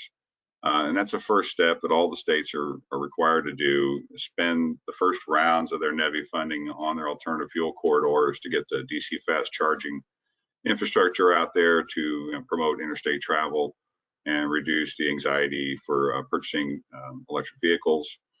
So we want to certify our corridors. We think we'll spend, you know, well over $10 million just certifying our corridors, and then we'll have to get into the rest of the state and look at putting a charging infrastructure, level 2 DC fast, perhaps, in our communities around the state. I'll go to the next slide. So we're developing our program right now. It's taken a lot of negotiation with the Federal Highway Administration. All the states are having some issues, I guess, getting, you know, the program going quickly, even though the funding was announced in 21 and came available in 22. Really, no states have spent any NEVI money yet. Maybe Colorado has, I'm not sure, because they're giving the money to their energy offices to spend the funds. I'm not sure how that's working out, though, because all the states now are getting negotiating, because every one of these projects are essentially and this is the first time this has ever been done in the Maryland Department of Transportation. They're all projects that the money's going to a private entity, private company. They're going to take the funds, put in the chargers. We'll make sure that they're, you know, operating per the requirements of the program. But essentially, it's a new way of spending money. So each one of these projects is a Title 23 project. It'll have to go through NEPA. We'll have to have access to the site. You know, so it's going to be pretty complicated. But we think we'll be able to get our plan program going by the end of the year, and that will be administered by the State Highway Administration. The Secretary's Office will continue to assist with the planning and the alternative fuel corridors nominations, and also helping out with public outreach. And we'll also be reviewing the applications, working closely with State Highway. The funding amount, let's see, round 1 is approximately going to be $4.25 million. We could spend more than that. We've got 2 years now of funding that hasn't been spent, so we'll look at those numbers. Again, we're going to target the investment first year on the alternative fuel corridors. We have 23 established in the state for electric vehicle charging. We've also got some hydrogen corridors that have been nominated by the state. I'll go to the next slide. So I just want to mention a little bit about the charging fueling infrastructure discretionary grant program. You know, MDOT and some of the other states really have decided they're not going to apply directly for these funds, although we may be applying for some of these through for a planning effort through our Office of Climate Change. But a number of the states are looking at this and looking at this for opportunities for locals. So, you know, we've been telling our local partners that we would coordinate and support any of these discretionary grant programs for electric vehicle charging infrastructure. Of course, these grant programs here are going to support our NEVI program. If someone's funded with a discretionary grant program early on and gets funds to install some DC fast chargers or other charging infrastructure, you know, that might fill some of the gaps for us for the NEVI program. But so we're going to work closely here and monitor, you know, all these applications. And, you know, for years, there's been funds available for the formula programs for electric vehicle charging. You could use STBG funds, National Highway Program funds, and others, but a lot of states just didn't have the experience doing that, so they hadn't spent those funds with those other programs. And I think that's why NEVI was developed and released by the Biden administration. Of course, most of you probably know, if you followed the CFI program, applications are due June 13th. That was extended. The original deadline came out. It was rather quick. We were getting calls from folks asking us how we could support them. We were asking them questions like, well, have you looked at sites yet? Have you talked to a utility company? And most of them haven't done that. So, you know, a lot of money is coming out, and a lot of people now are gearing up, getting their capacity built up to spend the funds. So it's going to be an ongoing story the next few years, and we're going to get really busy with this, we think, in late 23 and 24. It's $2.5 billion nationally for the CFI program. And like NEVI, it has a 20% match requirement. The NEVI program is 80% federal program funds and 20% private investment. Corridor grants, of course, we've got a couple things over here on the right. We're looking at our goal is to support the build out of alternative fuel corridors again with these funds. If you're doing a corridor grant for CFI, you have to coordinate with the state to get your alternative fuel corridors designated. So we'll work with anybody that's applying for these funds, give them information to see how they're helping us and helping the state get the corridors certified. So then we can spend funds in the communities with our NEVI funds. The community grant, again, reduce greenhouse gas emissions and expand access across the state for alternative fueling infrastructure. Minimum anticipated award of $500,000. That's about the number that we're using for our NEVI program. We assume each one of these projects could cost that much. The NEVI program requires 4 DC fast chargers at 150 kilowatts each over 4 ports that have to run simultaneously. So you got to have the power at the site with each of these programs if you're going for DC fast, and they're going to cost quite a bit. We'll go to the next slide. So Rebecca, I might let you go ahead and describe the electric vehicle charging siting tool, since your team has developed this siting tool, which can be used for the CFI and NEVI programs. Yeah, thanks, Dan. So MDOT developed the electric vehicle charging siting tool. So what it is, it's basically a consolidation of all a select national and state data sources. So it includes like your Justice 40, as well as other disadvantaged community data layers. And so the goal is to serve as a resource for potential applicants, both to NEVI, CFI, and other state grant programs. And you have the ability to turn on and off all of these different layers. And it's really for potential applicants to kind of determine if the site may be a good candidate based on the data layers and the grant program that they're applying to. So we have a link to the story map that you can use, and we also created a YouTube video tutorial for how to use it. So we think this is going to be a good resource down the road for both NEVI and the CFI program. Next slide. And then round 7, alternative fuel corridor nomination. So FHWA released the round 7 nomination on May 18th. all nominations are due June 21st. And for the designation, they are looking, eligible corridors are interstate corridors and other roadways that are NHS, so National Highway routes. But the focus for EV corridor designations this round is really on the interstate corridors. And so Maryland has participated in all previous 6 rounds. You can see Dan mentioned we have 23 designated EV alternative fuel corridors, 10 are interstates, we have 5 US routes, and we have 8 Maryland routes. And you can see that it kind of covers the majority of the state. So we have a pretty well-connected network of AFCs. We also have CNG, LNG, propane, and Dan mentioned earlier, we have hydrogen, which we nominated last year. In addition to the AFC designation request, FHWA is also doing a freight EV corridor designation. And so they're proposing 4 types of corridors to be nominated for these freight corridors. So it's going to be, is the corridor a primary highway freight system? Other interstates that are not on the primary highway freight system, critical urban and critical rural freight corridors. And so FHWA, they're not asking the states to designate these. They are designating them, but they're asking, they're requesting input for these proposed designations. So whether you agree with it, whether you think there should be more. So that's all part of the nomination for this round. Next slide. And with Dan, I'll send it back to you for next steps. Thank you. Thank you, Rebecca. So we've got some new NEVI program guidance that just came out. So in the background, we're working real closely with NREL and the Joint Office, AASHTO. There's a U.S. Climate Alliance that we're now meeting with on a regular basis. They're taking out states and putting them in small cohorts and asking us questions about how things are going. I guess they realized, you know, the folks that put these programs together realized it's going to be a lot of work just getting all the states to coordinate. And we all kind of want to do the same thing. You know, we don't want to know that a neighboring state can do a grant program, but we have to do an RFP process. You know, what kind of applicants are we working with? What kind of hurdles are we running into?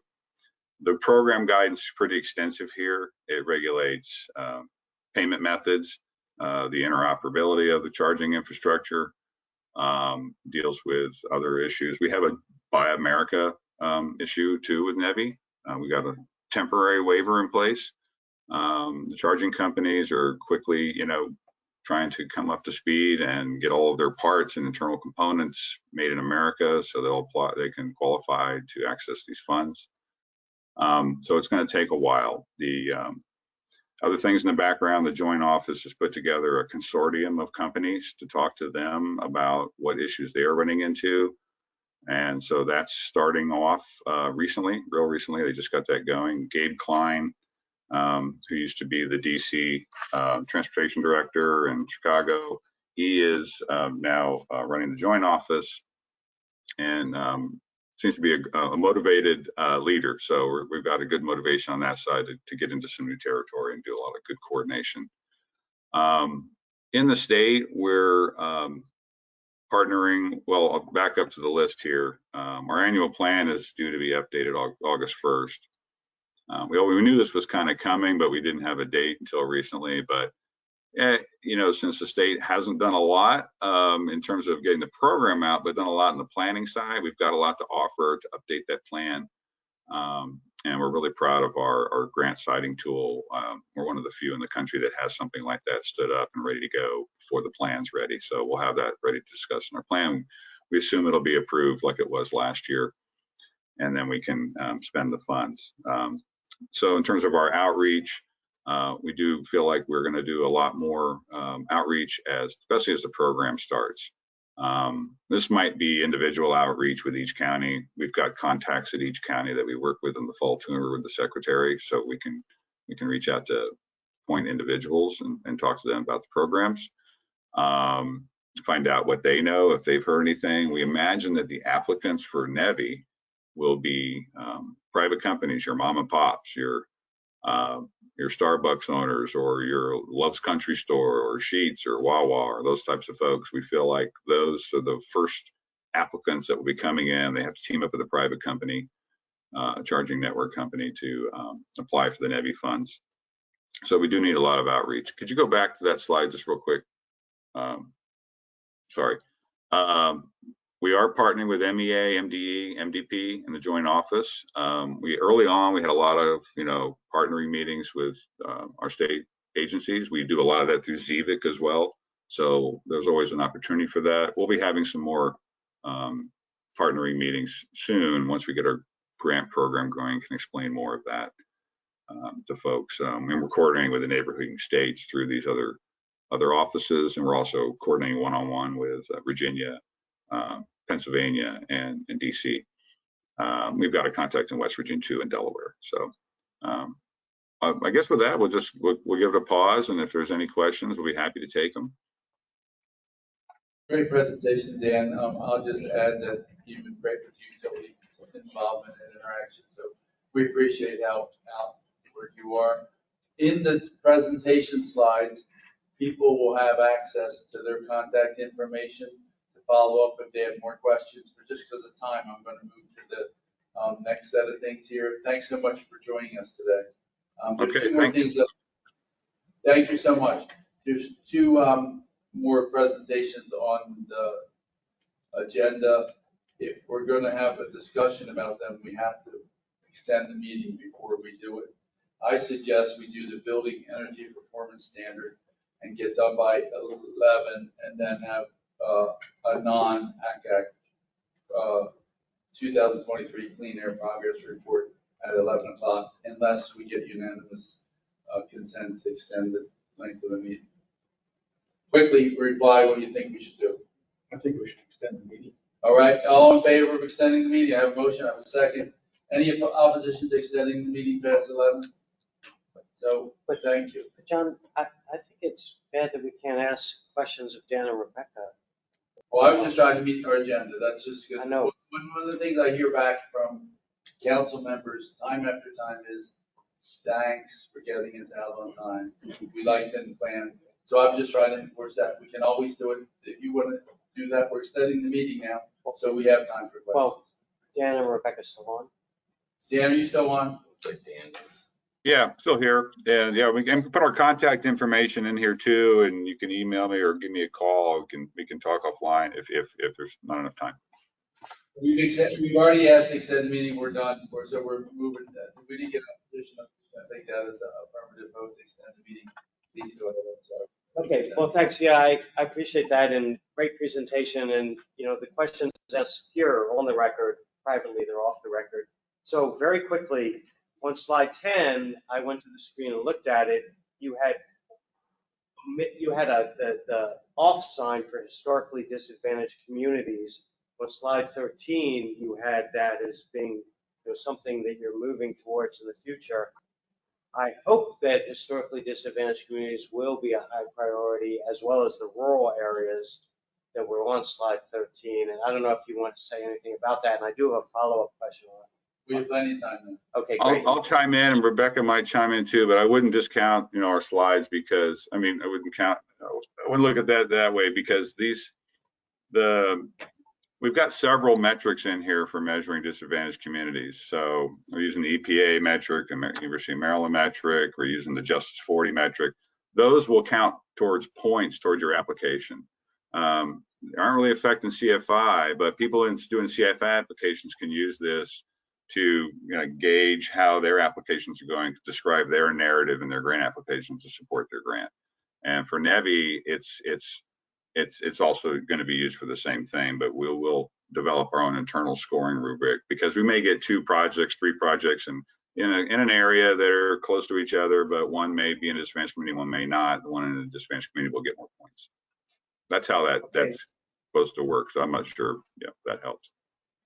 Okay, great. Well, and so the problem that sometimes happens in rural and disadvantaged communities, they don't have the infrastructure in place to write grants that will review well and get federal or state money. So I hope that's recognized, if it's correct, and you go out of your way to be sure there are no gaps. And speaking of gaps, one gap here in your great presentation to me is apartment buildings and townhomes, like the one my brother lives in, where in his recent purchase, he decided not to go to EV because in Baltimore County, there is no charging infrastructure in this fairly large, pretty affluent townhome community and none in sight.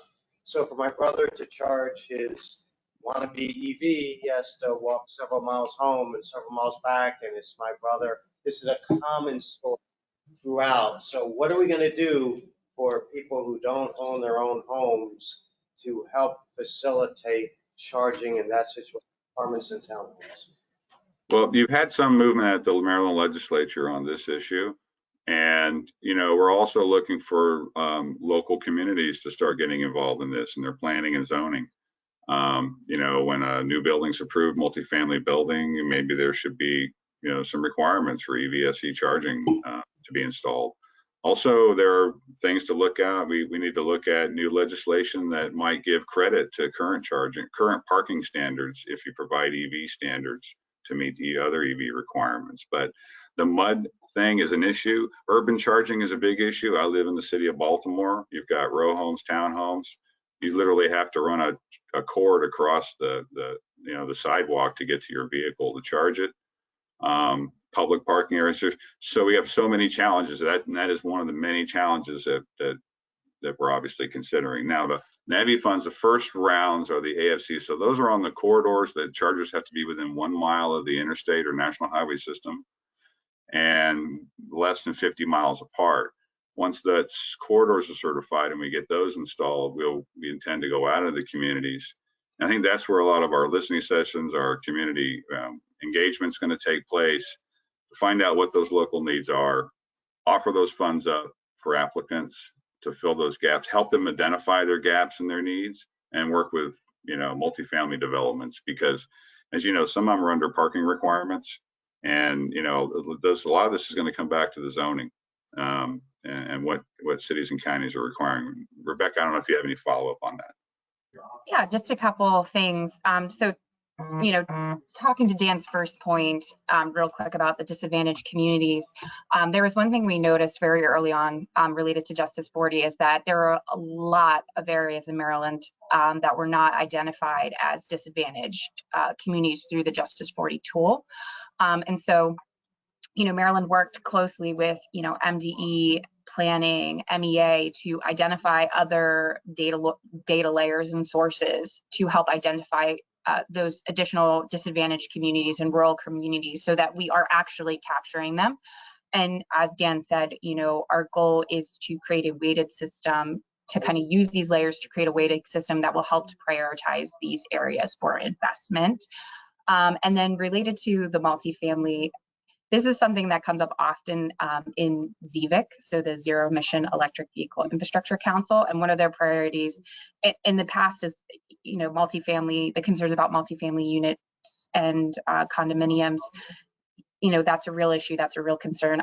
Same as Dan, I also live in the city. You can't really charge if you have public street parking. But in the plan, we have these 3 other guiding principles that are focusing on the disadvantaged community areas. And one of them is accessibility, and multifamily unit kind of falls under, you know, that category and that principle of ensuring that, you know, they can have charging as well. We do know that there are a significant number of people who live in those and, you know, don't have the ability to charge. We also know that there have been, you know, rebates for, you know, multifamily unit dwellings that have been brought up in legislation. So those are kind of the start. And as Dan said, along with legislation, you know, building codes, zoning codes, those kind of are major areas where additional things are needed. Thank you. As a board member, can I just jump in and I have an electric car? So we've had electric cars since 2016. You have to kind of be creative, unfortunately. And like you said, you can't do this stuff in the city. So when we first got our electric car, you know, there's one in Annapolis, you can go get grocery shopping. No one has a gas station at their house or a gas pump. So you have to go somewhere. That takes 5 minutes. Usually to get 150 miles on a charge, It takes about 15 minutes.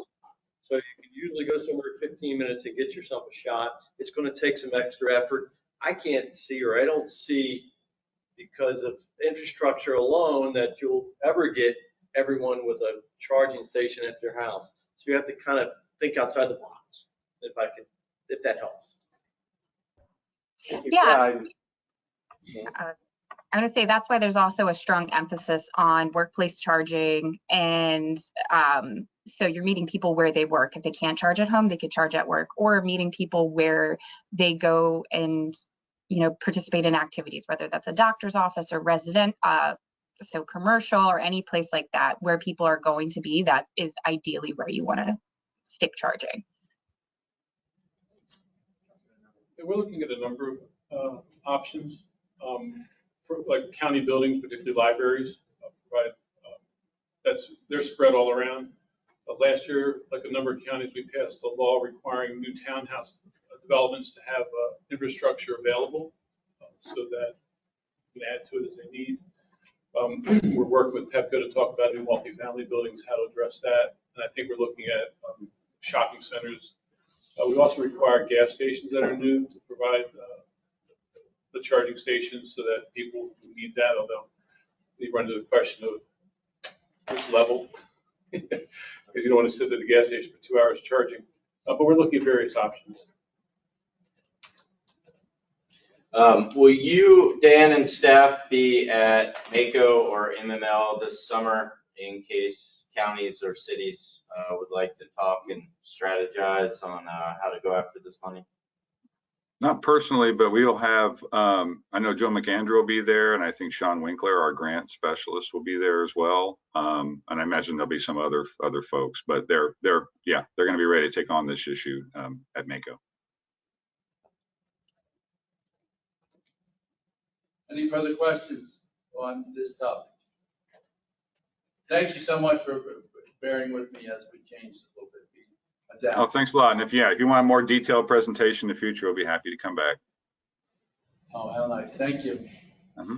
And do we have you to change now? Yes, we're going to do the clean progress report first.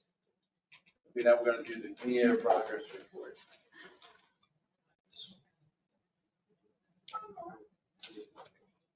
I got to share the screen. So no, that's okay. And just to let you guys know, there is a one-page summary in your folder, so I'm going to make this brief. And then the link is on there as well. Type that in. Look at the report online. And everyone will get the slides after the meeting. Yes. Everyone, all the councilmen. Yes. Oh, okay, perfect. Hi, everyone. My name is Kelsey Cisco. I'm just going to talk to you about the air quality progress in 2022. And like I said, everything's online as well in our 2023 Clean Air Progress Report. Yes, I told them that. They're in there. Yep. Some overview, just some background, Clean Air Progress, and then questions. I'm going to make it brief, so I'm going to cut this down a little shorter than it originally was. You're fading. Can you either get closer or project more? It's at the speaker. Oh, sorry. Okay, is this better? Can you hear me? Yes, that sounds better. Thank you. Great. Okay, so some information on air quality in the past. We can see these pictures from the 1990s just showing how bad air quality was in Baltimore City. We were known as the riskiest place to breathe the air east of the Mississippi. So coming up to today, yes, as you can see, a lot more clear now, present times.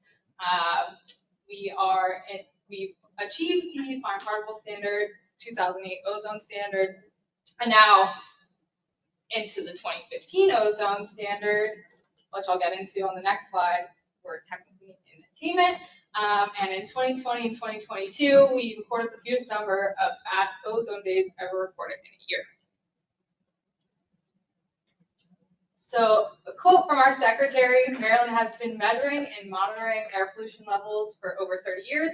I can now announce the state is, for the first time ever, measuring levels of air pollution that meet all ambient air quality standards in every part of Maryland. So that's some pretty great news here.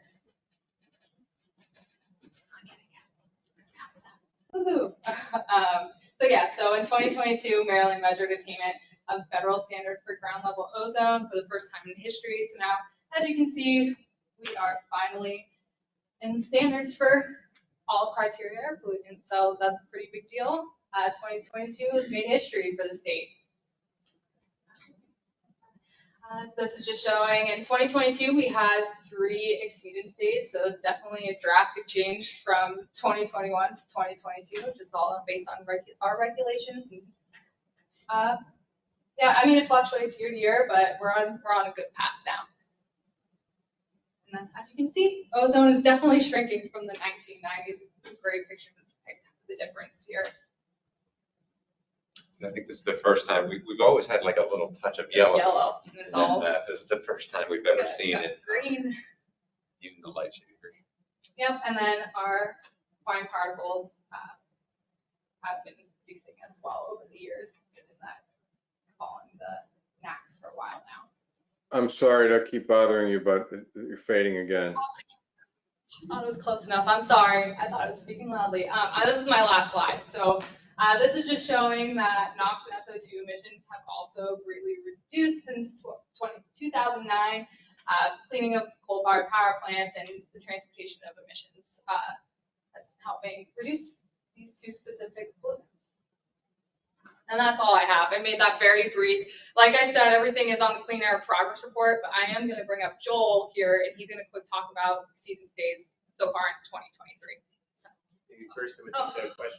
So what do you do for the circumstances of the last few days with the air quality index? You know, it's way up. Do you just report that as it's up, and then with an asterisk footnote of why it was up, you know, wildfires, or do you do something else? I guess I'm just interested. It's not our fault. No.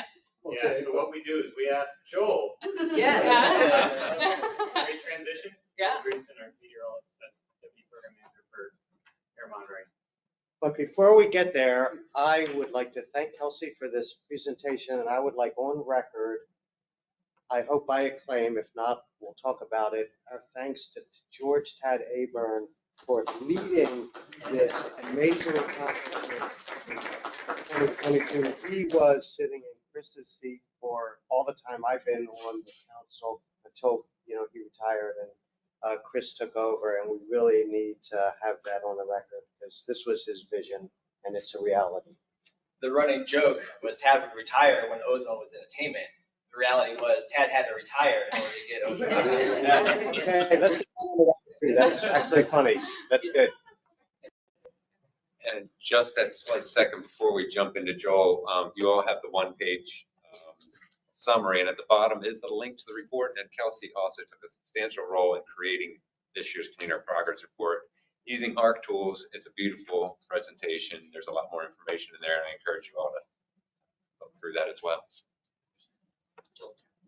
So going back to the question that was asked, there's 2 parts. First of all, backing up, yes, part of the air monitoring program, but I'm also air quality forecaster. So there's 2 parts to your question. I think there was a regulatory side of your question, like what do we do with it in terms of attainment. There's also, I think, communication side. Let's talk about the regulatory side because there's something called an exceptional event that you can put out there and apply to EPA for. And what they will do is the data is still valid, but they will not consider it towards your attainment status. And that's actually a very pertinent transition into the slides that I have. The 2 spreadsheets that I want to show, so Kelsey did a good job of summarizing 2022, cleanest year on record, and now we suddenly are having not so good of a year in 2023. We're now, I had to update this last night, we're actually up to 8 exceedance days, ozone exceedance days for the year. And then I've also on the back here, I have put the smoke event, we had a bunch of PM exceedances also. So we're now up to 8, and then PM exceedances are only 3. We typically have less than 1 in a year. So we're definitely rebounding in 2023. It's the year of the fire. Let's just get to the point here. It is the number of fires that have been burning across Canada and other parts of the U.S. also. Let's not discount the fires that have been ongoing in parts of the U.S. too. Are just unprecedented, particularly for the time of the year. We've accelerated the amount of area that has been burned in Canada this year far faster than we've ever done in the past. And then we've had a little bit of a warmer stretch that matched up with when some of the smoke was transported to our area. So this is just summarizing by site. The only site for ozone, it only matters for 4 exceedances before you have to start worrying about attainment issues. And there's only one site right now that has 4 ozone exceedances. But let's go to the next one. Let's summarize here. So if I take, I did not update this slide, so I apologize. There is one more here. But for the 7 that I'm showing there, let's click through here. That one was affected by the Flint Hill fires. Those are burned every year. They're controlled burns in Kansas, but this year lined up just perfectly with a warm stretch, so that the smoke got to us while we warmed up. It was only in the 80s, and we had an ozone exceedance that day. Then on April 21st, 73 ppb for the 8-hour average. That was transport of smoke from southeastern fires. So every year, the southeast United States has a ton of controlled burns, talking in the thousands, but they're small. But if you put all those thousands together, you can make your air mass degraded, and that was transported our way as well, on top of probably some background Mexican fire smoke as well. Next one, Alberta and Saskatchewan fires from earlier this year, which are, by the way, still burning. I'll get to this image in a second. Next one. Then we had the smoke episode last week. I'm sorry, nope. I forgot about the Nova Scotia fires. There's too many to remember. The Nova Scotia fires were actually burning in early June. And then on top of that, there was a fire in New Jersey that was really close by that sent a lot of particles our way. So that created an influence on the ozone numbers as well. Next one. And then the Quebec, Canada fires most recently. Those were a cause of at least one ozone exceedance event. Most of it was a PM event, but we did have some ozone exceedance event underneath that.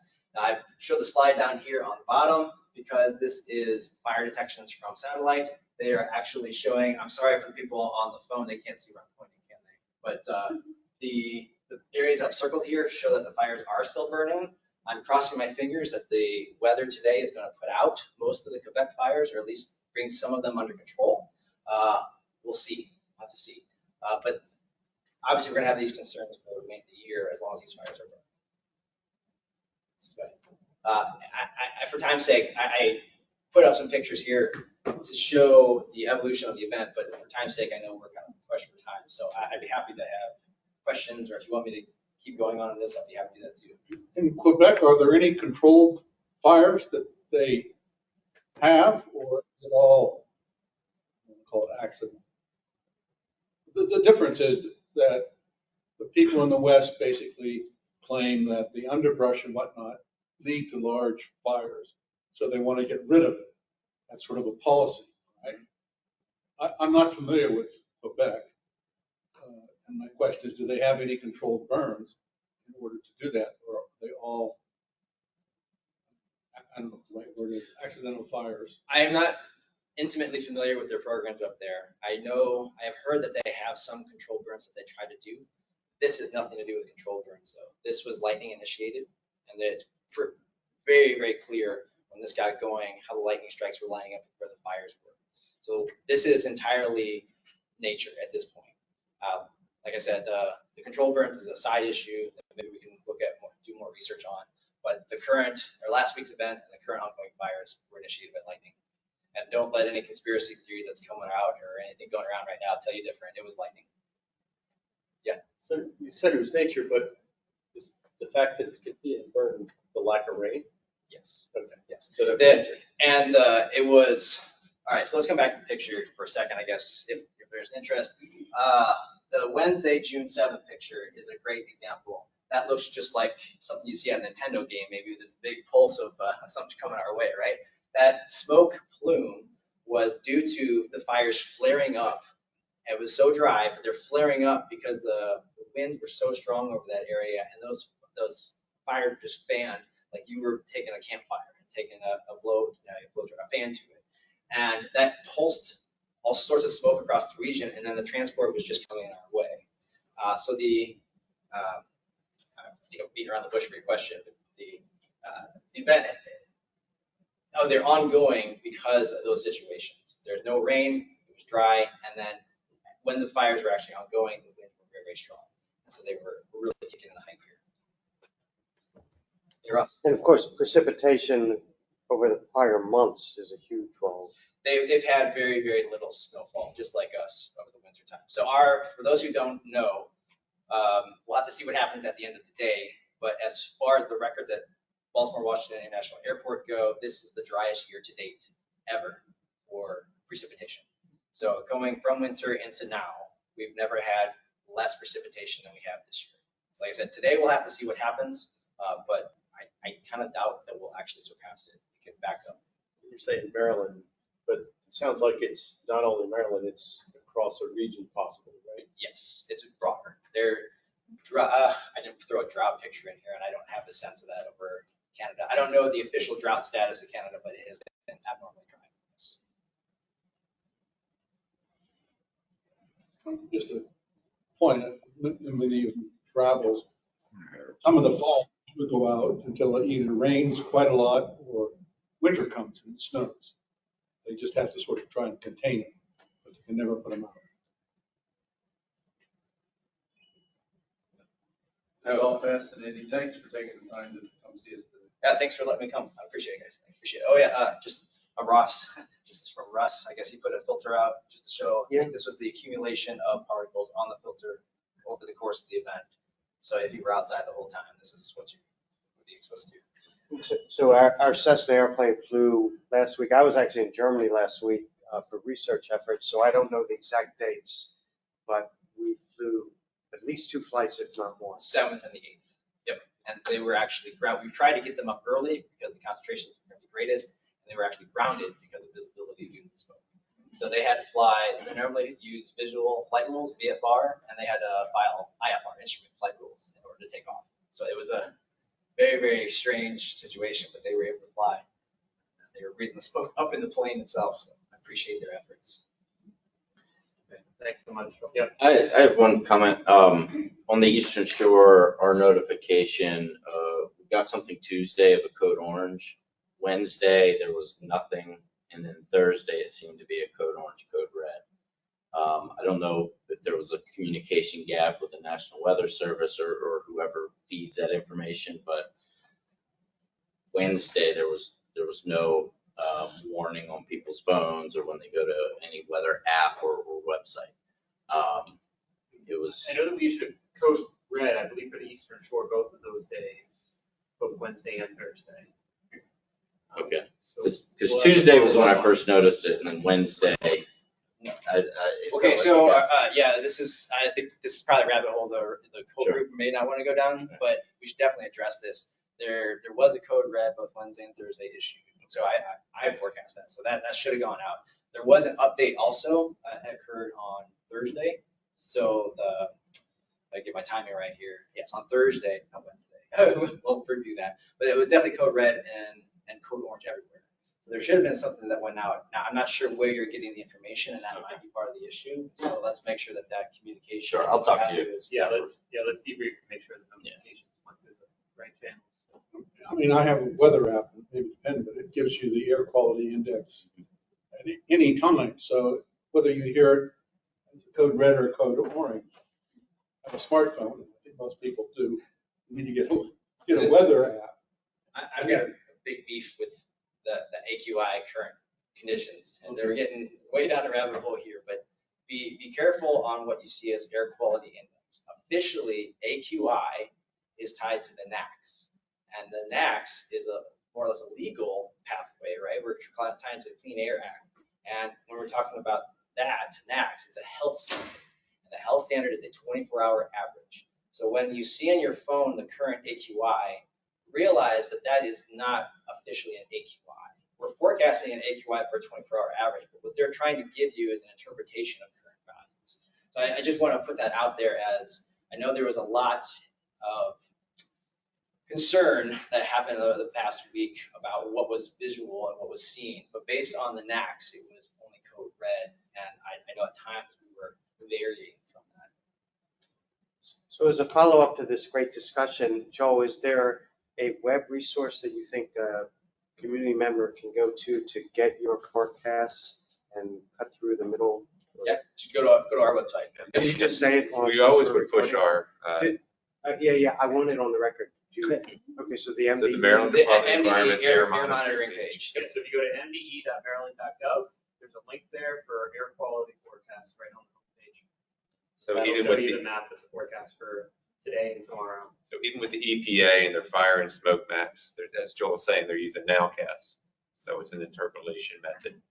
And I mean, it does come into play with some questions that we even have to address ourselves, because could be these short periods of time where we have, especially with a particle type event, where it's a very significant high level of particles, but throughout the course of the day, as Joel was saying, and what we're forecasting for is what's based on the NACS.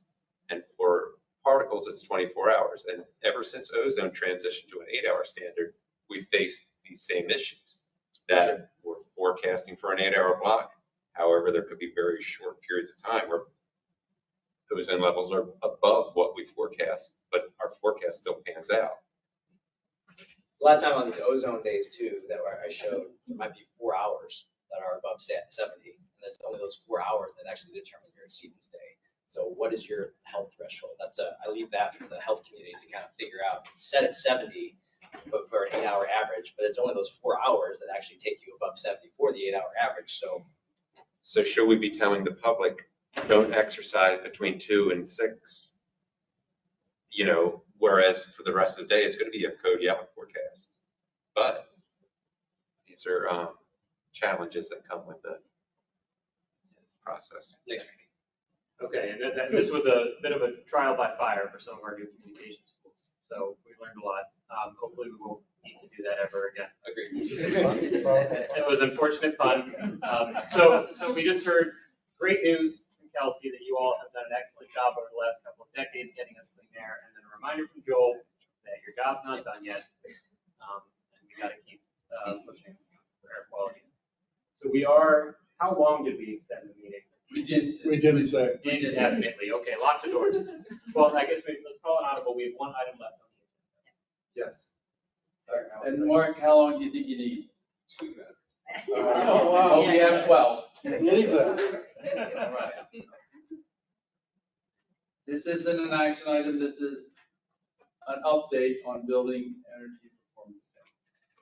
I'm happy to make it a quick update. I just wanted to give a quick process update on where we are with the building energy performance standards, because if you've been paying attention to Maryland's law, it suggests that the state will have adopted final regulations for building energy performance standards by last week, and we're not quite there.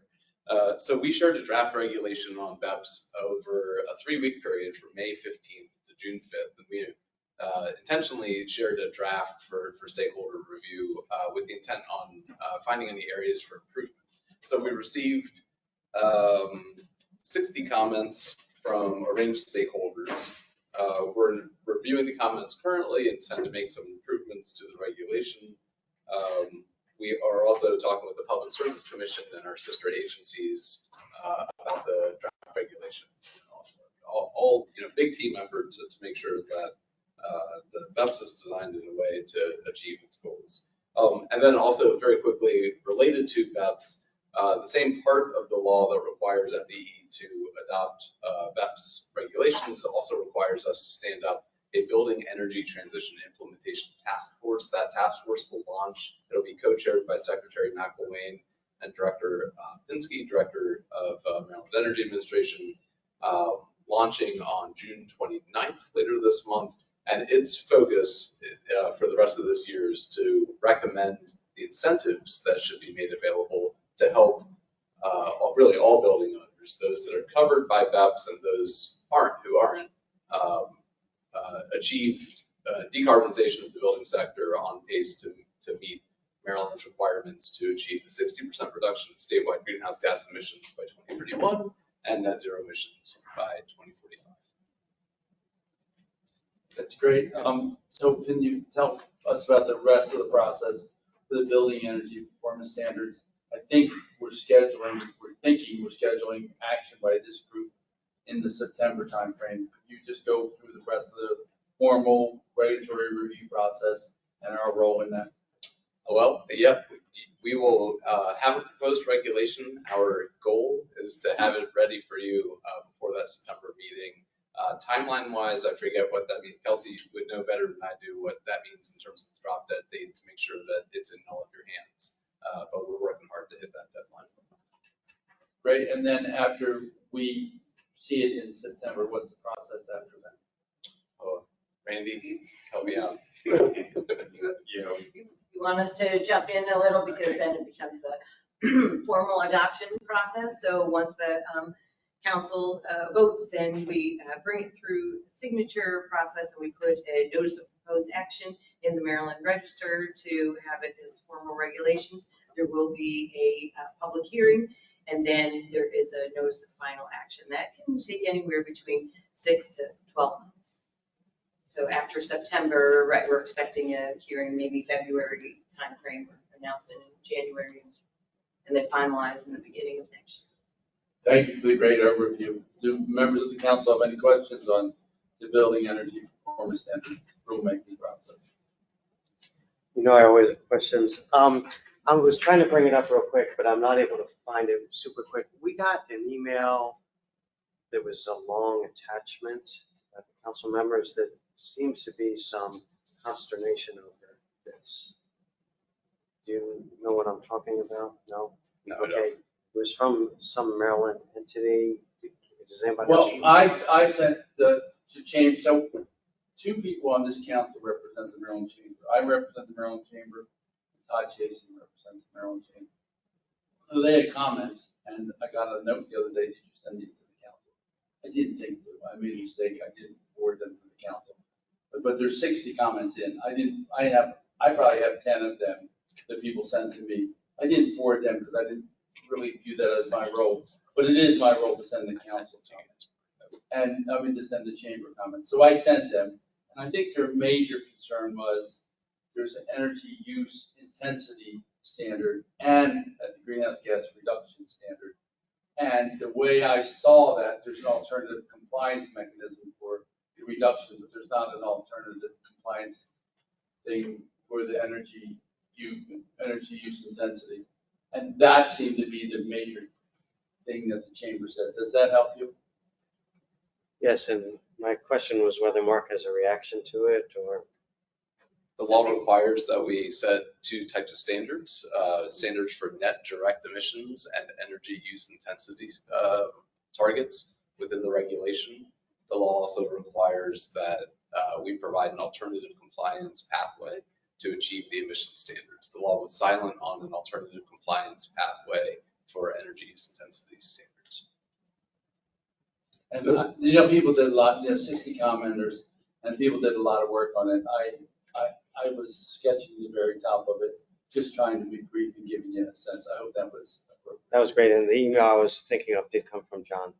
So I have a question. Even though the law didn't require an alternative, such as the intensity, is it possible that you could also propose one? I mean, does that overstep sort of your charter? In most cases, if we're going to treat compliance different from our general authority, we need specific direction in the authorizing legislation. We received that for the emissions standards where it said there's an alternative compliance fee, here's how to set it. Generally speaking, if the law doesn't tell us that compliance is different for a particular piece, we have to follow our general authority. But we received 60 comments, lots of really constructive feedback. As Mark said, we're making improvements to the reg. So what you all will see in September will be a revised version informed by all of the feedback we received. So I don't know how to exactly interpret that. Does that mean there won't be an alternative? They didn't decide yet. We got a lot of comments just a week ago, so we're working through them. Okay. And I didn't mean to jump into the weeds. I just was trying to express.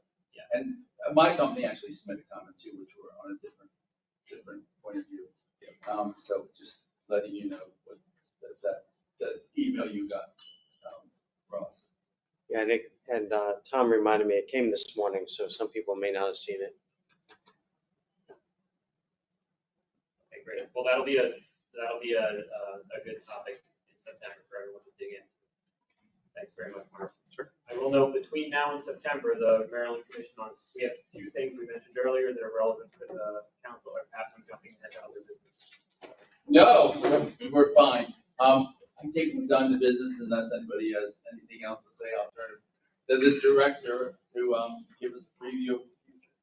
All right, so the end of this month is our due date for our initial take at the state's new climate plan to achieve our new, not new anymore from last year, greenhouse gas reduction requirements for 2031 and 2045. So keep an eye out for that. As I mentioned, we commissioned the University of Maryland Center for Global Sustainability to do the research for that. And then the Maryland Commission on Climate Change is meeting June 20th in this room from 1 to 3 to talk about that report, as well as other issues that may be of interest to the council. However our plan ends up, there will be a very large role for air regulations, greenhouse gas regulations. So I encourage all members of the council to follow that story as it develops.